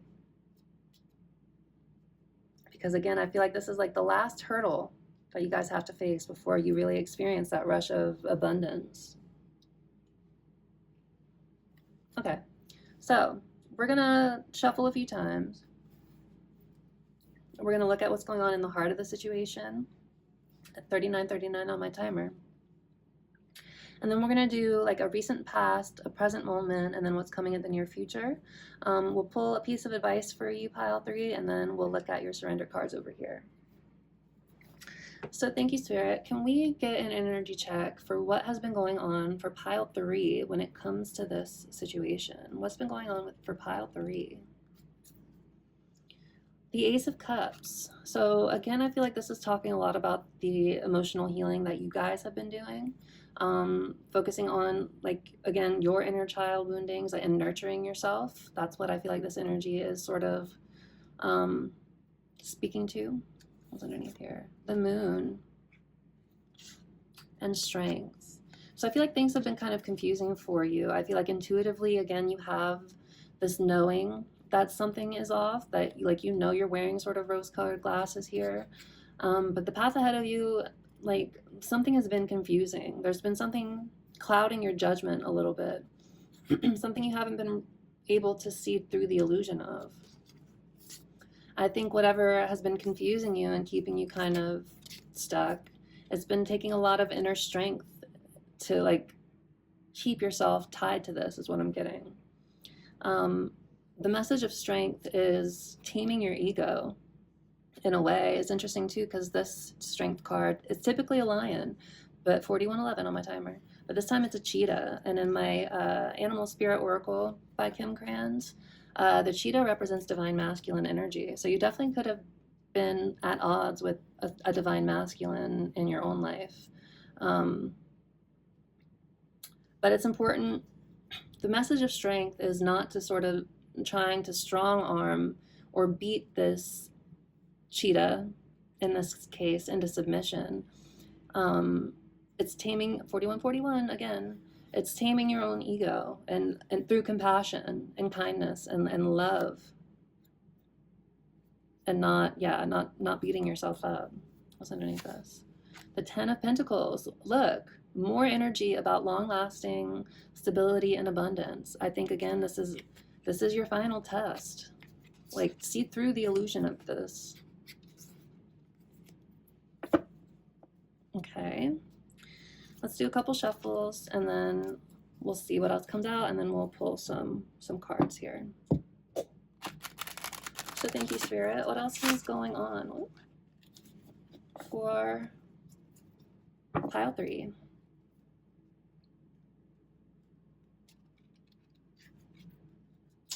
Eight of Cups. Yeah, Spirit is calling for you to walk away from the things that don't serve you anymore, the things that feel out of alignment. And yeah, you may have invested a lot of your time and love and energy into this situation, but something about it is still emotionally unfulfilling. Something here is out of alignment. And this person here doesn't want to walk away from the situation because, again, they've invested a lot of time and energy into trying to get these cups just right. But something's off, and it's not something that he can fix. He's tried to fix it. So now he knows it's better if he just walks away and towards the Nine of Cups, towards his true wish fulfillment. The Fool and the Six of Cups again. So definitely, you could have felt like a soulmate connection with this person. There's definitely love here, definitely, good feelings, true feelings. But again, I feel like this connection, I feel like, again, you have been doing a lot of work to heal, but I think this has triggered your childhood woundings, which, these connections are wont to do. But it's an attempt to kind of put a mirror to you, like show you your reflection, again with that glass imagery. And look, also this, looking in the mirror at yourself, and see where you're still keeping yourself stuck, 4411 on my timer, by refusing to dig deeper into what is keeping you stuck in the situation. We have the Fool here too. So I feel like you are ready for a new chapter. You are ready to take a leap of faith and start fresh. But I think, kind of like what the Oracle cards were saying, there's something that is still keeping you stuck, the sense of nostalgia, right? With that resin. 44, 42 I just saw as well. And Six of Pentacles, this is all about the energy of equal give and take. And we have two sixes here, which is about harmony in relationships. So I feel like this person, maybe there was no equal give and take between you guys. Like what you were giving, you weren't getting back in whatever way. But because of the good feelings, you might have been sticking around here. And Spirit is telling you that it's time to overcome. It's time to move forward. It's time to overcome any obstacles that are keeping you stuck in place. And move forward. And walk away from the things that aren't serving you emotionally.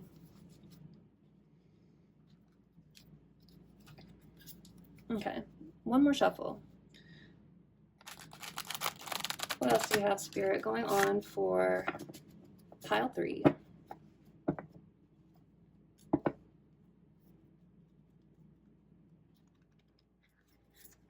Death. Yeah, something here needs to end. An old way of being, of doing. I saw 4554 on my timer. Look up these numbers because I'm not just saying them for no reason. But this is, again, an ego death. This is the end of needing to like burn away all of the things that aren't serving you anymore, so you can again walk towards something that will fulfill you more, because you are keeping yourself stuck here by staying caught up in the feelings of it.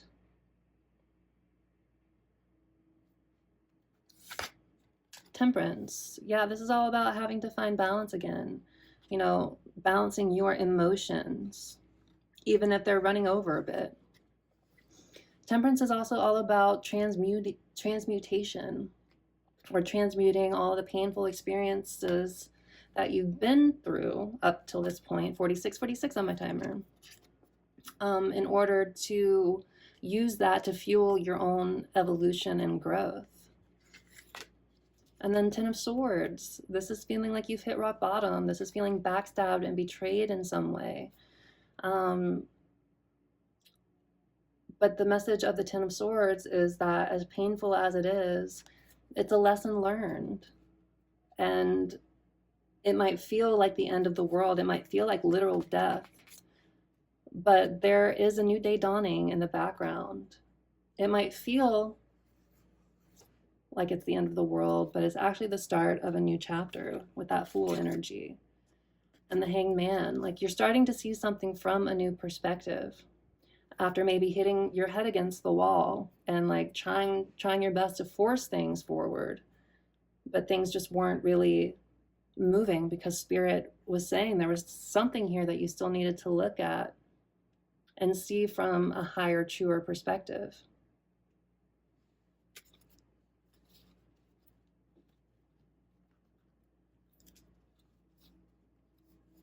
All right, friends. Thank you, Spirit, for all of this information so far.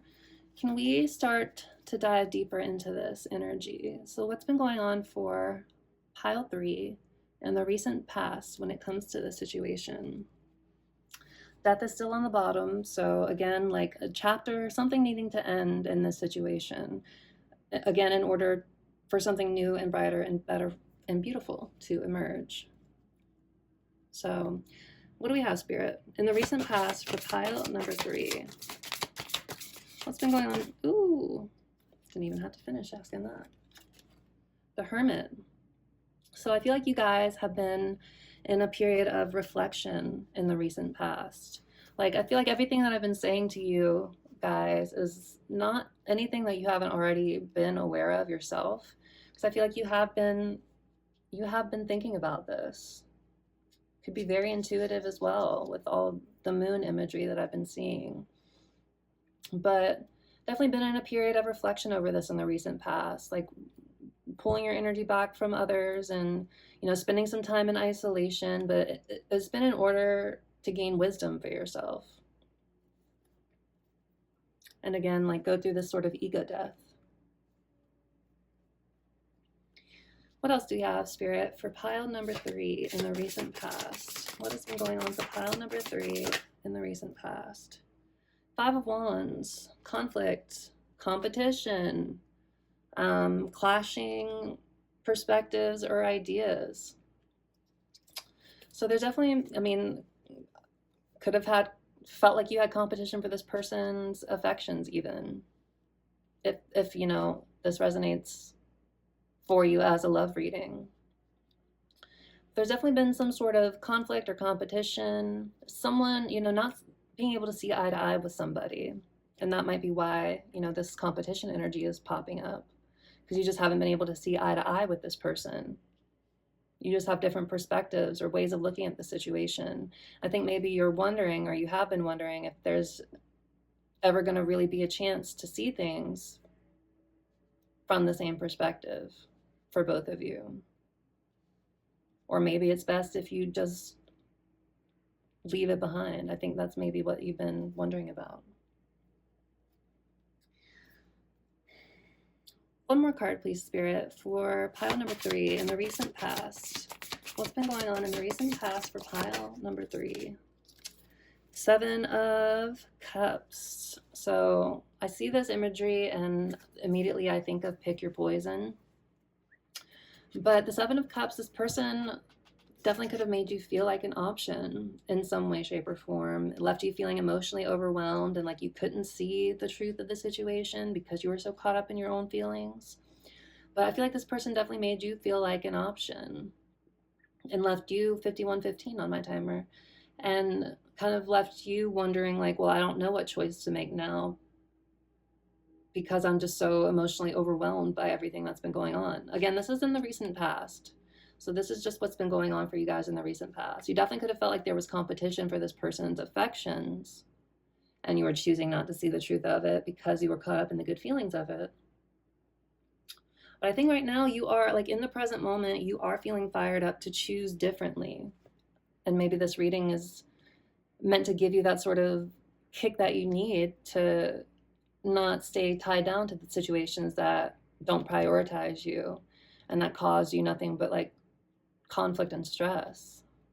But I think you definitely have been reflecting about all of this in the recent past, and that's why you've been so focused on your own happiness and working on your shadows and trying to discover the truth of the situation with these cards. And this one, it fell on the floor, but again, all part of you needing to shed this older version of yourself.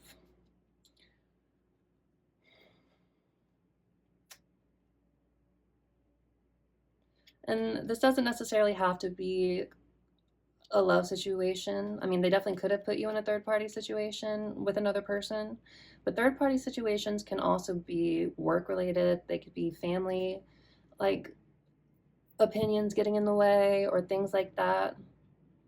But I definitely feel like this person and whatever they were choosing to do, you know, they definitely weren't seeing eye to eye with you, and they definitely weren't making you feel prioritized or like you were, like they made you feel like an option is what I'm getting. And you've been in reflection about that in the recent past.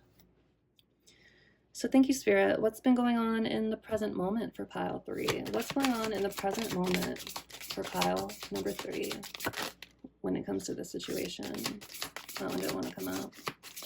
For pile number 3, please, Spirit, what's been going on for pile number 3? Oh, you got 2 cards in the present moment. Oh, the 3 of Swords and the Page of Wands. So I can definitely sense that you guys are feeling heartbroken, like emotional pain. I feel like you feel like you were dealing, I feel like that you feel like you were dealing with somebody who was immature in some way, somebody who's definitely attracted to you and drawn into your energy.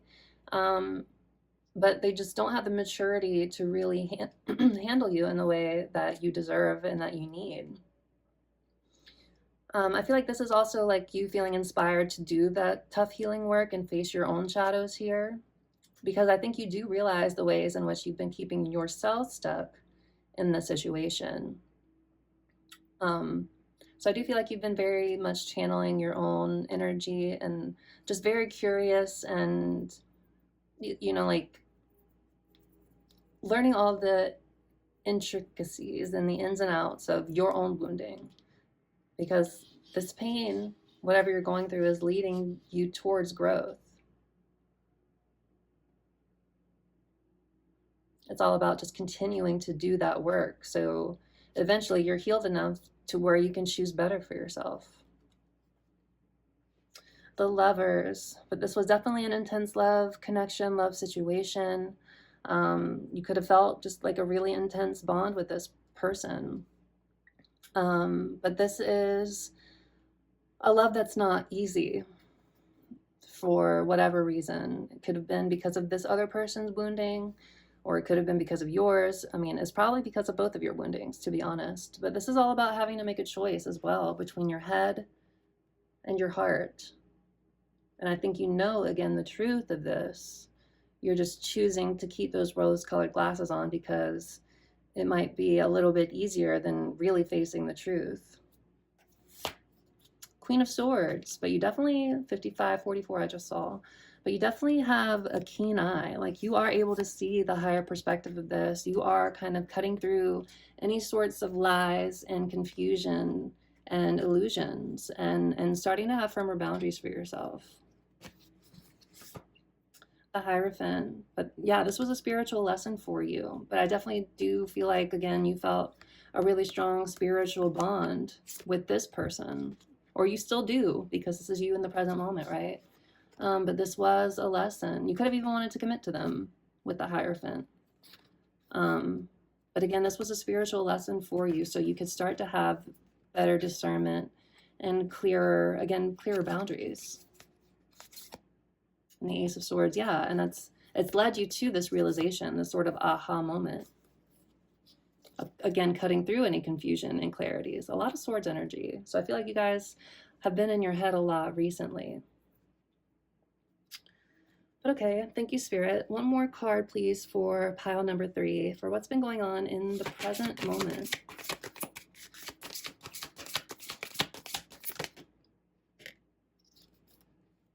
You have the Knight of Pentacles. So I feel like you guys have really been, again, doing the hard work of nurturing yourself. Like, the Knight of Pentacles is very much slow and steady wins the race. The Knight of Pentacles, like, he is in it for the long haul. He always sees results because he's always willing to put the work in. And so I feel like this has been, you know, the work you've been putting on yourselves.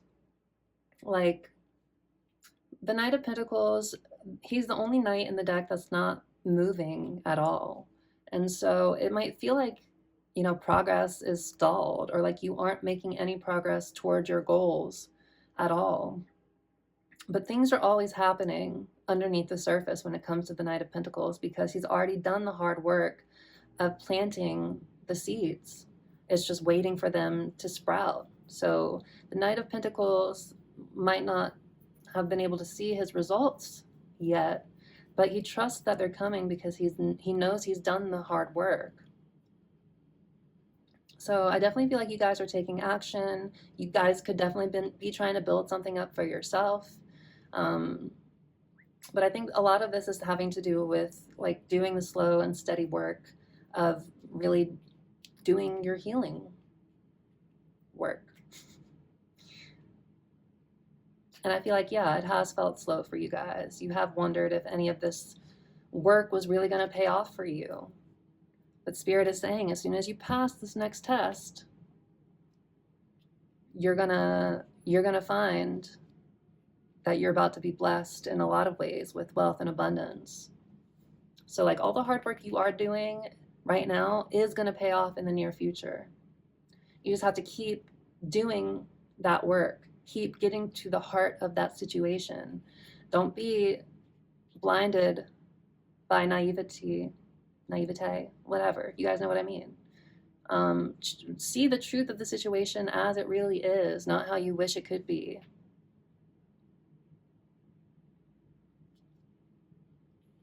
But I do think you guys will be seeing results as long as you keep putting in that work and be patient with yourself. Rome was not built in a day. The only competition is with yourself. So don't be looking at other people, and don't be comparing yourselves to other people either. Because again, we're all on our own journeys.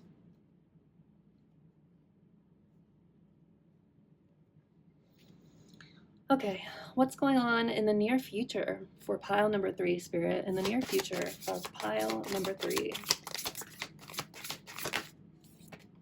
The Emperor. So this is taking control of the situation for yourself. This is somebody, this is an awakened masculine. This is a divine masculine energy. We have the Lovers, so still.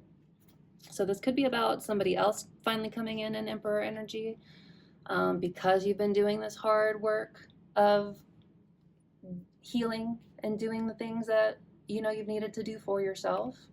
Because if you do resonate with being a twin flame or in an intense karmic situation, there it's like a red thread bond. Like their healing reflects yours. So if you have been really doing the work on yourself, which it seems like you have been doing on your own healing, eventually you're calling in, and if it's not this person, then it's somebody new, and it's somebody who is already in this divine masculine energy. Because this lover's energy is on the bottom still, and it was here for you in the present moment, this might be this person coming back in 01/01/11, in a higher alignment in themselves, because you've been doing all the work that you've needed to do on yourself. Let's get a couple more cards, and we'll see. So thanks, Spirit. What else is coming for pile 3 in the near future when it comes to this situation? 5 of Pentacles in reverse. So the 5 of Pentacles, it popped out when all those cards popped out before, right? So this is feeling in the upright position. It's like feeling left out in the cold. It's dealing with financial difficulties or issues. In reverse, this is overcoming that. It's overcoming, it's like coming back home again. It's also, again, overcoming financial issues, which we've already seen in a couple cards here. Wealth and like good luck is on its way to you. And as is justice. As is justice. So it's interesting. I think because you've been doing all of this hard work, this person has been reflecting your growth, even if you haven't been able to see it. And now it's like they want to come back in and come back in from the cold, because they can sense, unconsciously probably, again, if you resonate with being a twin flame or whatever, they're just naturally feeling called back into your energy. And I think you know what you deserve and what you won't stand for anymore. And I think because you know, they also know. But again, like don't be naive about this. Make sure you are seeing things truthfully, like with that glass energy, like clearly.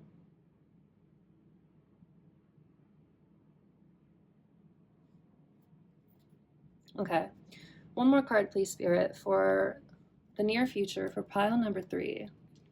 What's going to happen in the near future, please, Spirit, for pile number 3?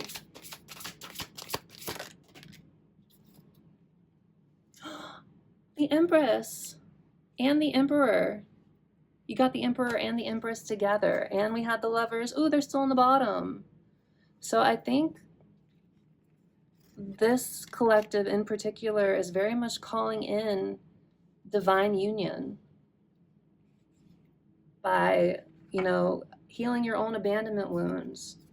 Maybe this naivete and this has been just about, well, we've talked about childhood wounding in general, but maybe this card has been like you actually doing the work to address your childhood woundings, which we know that you have.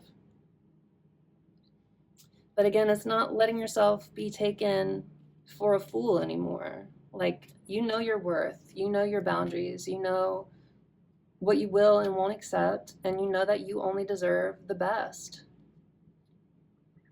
And I feel like the more you stand in that energy and not let this person treat you like an option, the more they're going to mirror that back to you, because you've done the work for yourself. And now they know that they need to come correct, or they might as well just stay out there in the cold. Don't come back. But I'm definitely seeing, like, in the near future for this collective, like, a beautiful union. And if it's not with, I do feel like it's with the person that you were already connected to in this whole thing, because they want to come back from the cold. They want to come back inside from being out in the cold. So you might have cut this person off. You might have left them feeling out in the cold. But in the near future, they're coming in, I think, to show you a better version of them.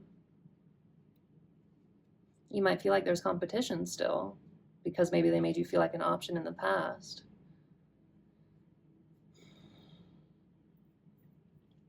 But I think also with this card, it's like rediscovering your own innocence again, too, and your own purity, because I think you have been doing the shadow work.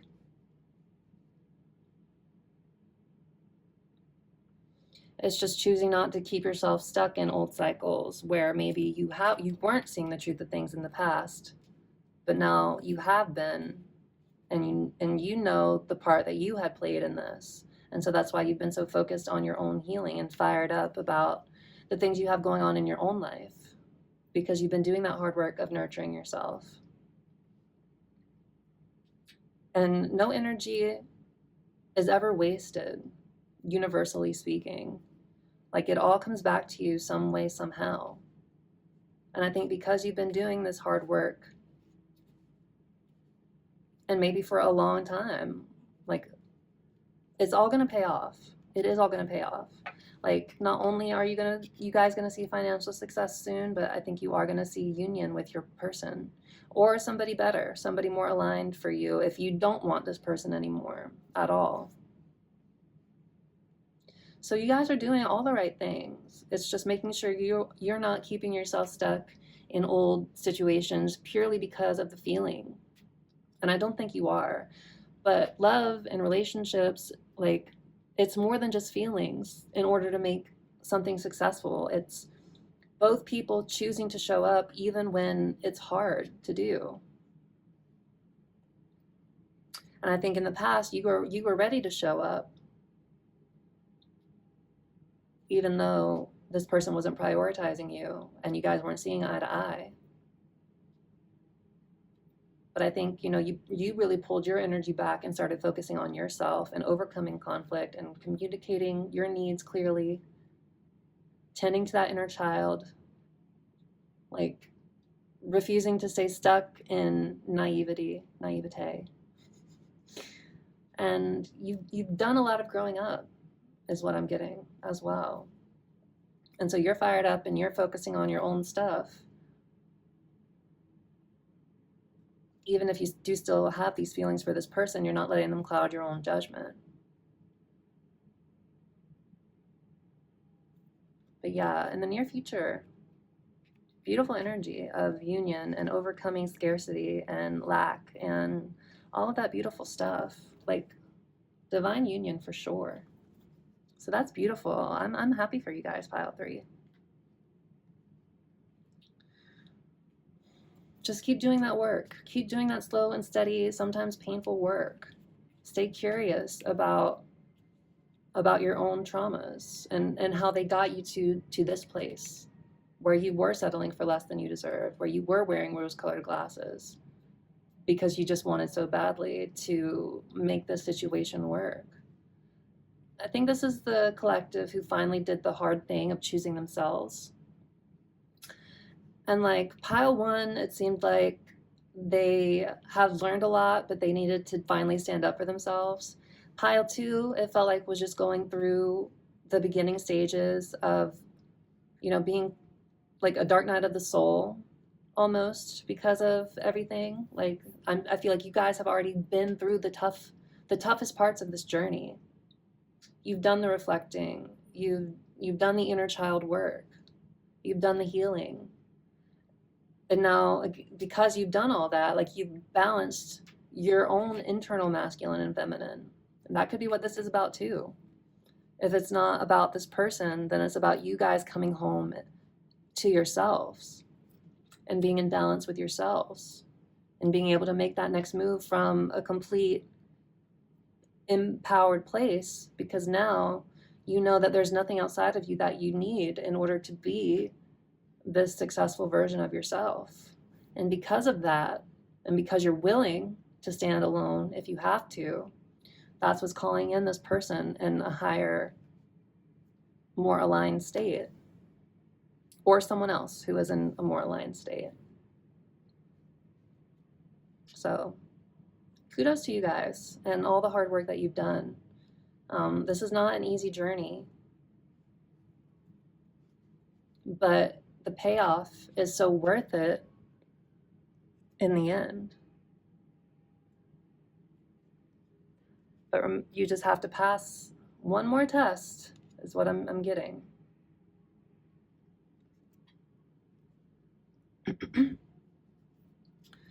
Okay, Spirit, can we get a piece of advice for our wonderful pile 3? And then we'll look at your surrender cards, okay? So thank you, Spirit. Oh, make the choice also to like honor yourself. Because again, the Lovers is also about making a choice. Anyway, okay. Piece of advice, please, Spirit, for pile number 3. 2 of Wands. The 2 of Wands is all about making plans and being prepared to step outside of your comfort zone. So I think Spirit is saying, like, you have a choice right now to either stay where you've been and where you've been comfortable, or take that step outside of your pre-established boundaries or whatever has been keeping you stuck before, choosing to walk past that, step past that, so the world can kind of open up before you. So don't stay stuck in your comfort zone. Don't stay stuck in nostalgia. Don't be naive. Like, make the choice to take that hard step outside of your comfort zone. And I think that's what's going to help you see all the success that Spirit is telling you is on its way to you.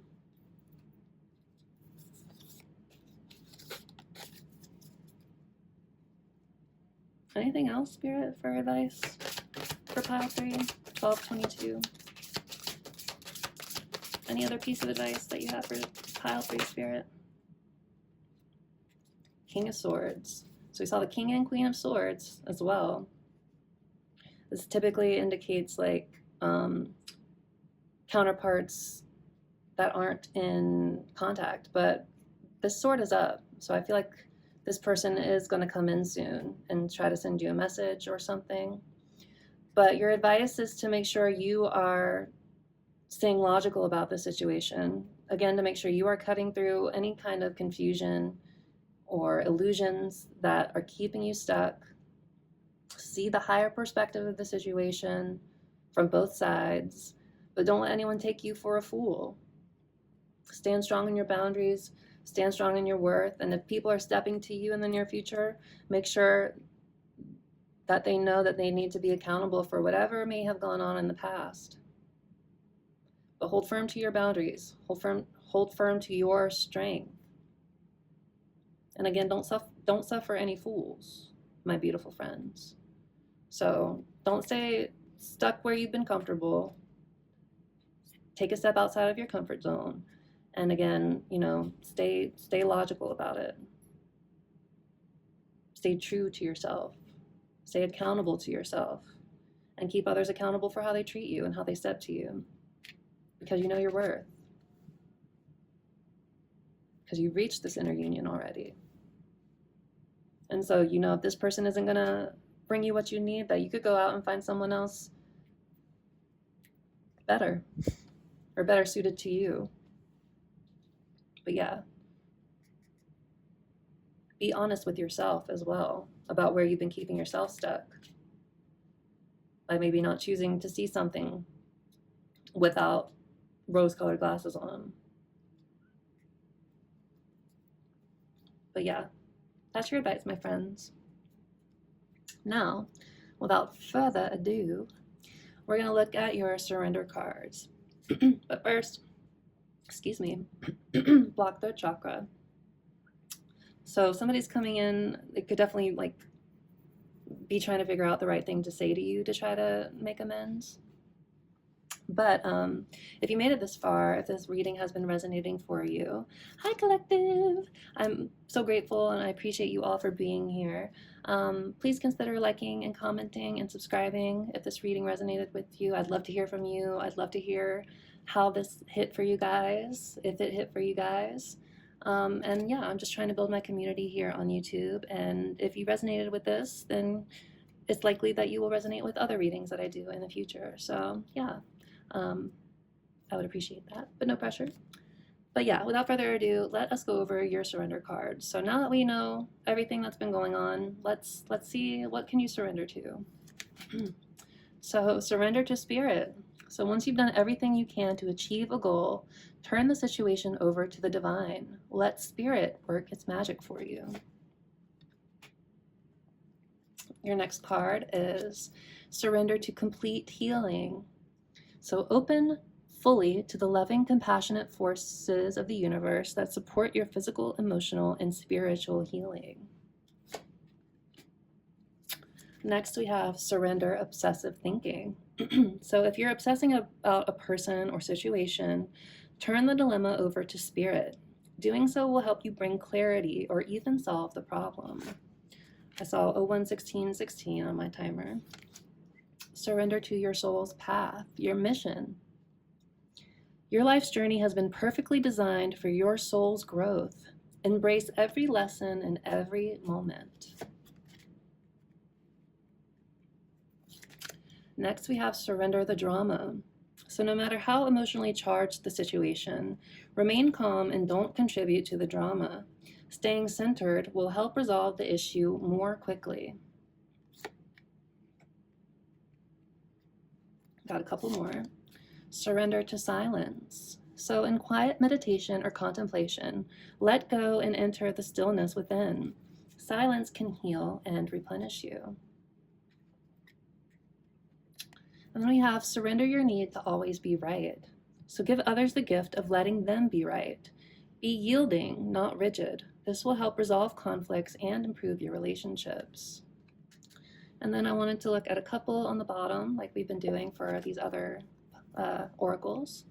So you have surrender your attachment to results. So the formula for success is to do all you can to make things happen, then let go of the results.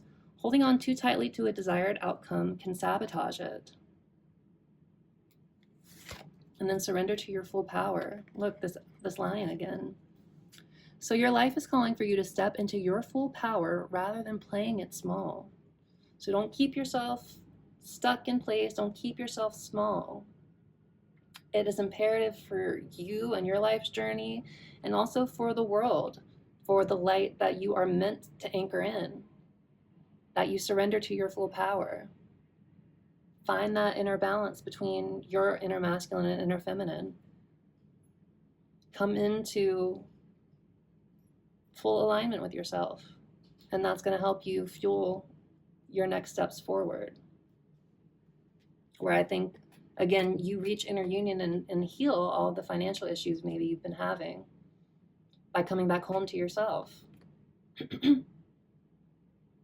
And as a result of that, this person will probably come back in and also want to come back home to you, especially if you resonate with being a twin flame. Again, that's just sort of how this dynamic works.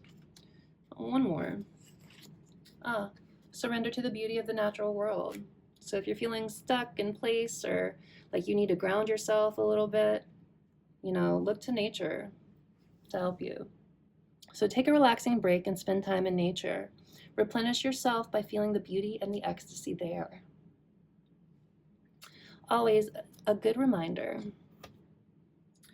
But all right, my beautiful friends, that's your reading. I hope it was helpful for you. I hope, you got something helpful out of this. And yeah, I love you guys so much. I appreciate you guys. I'm sending you so much love and light, and we will see you in the next one, okay?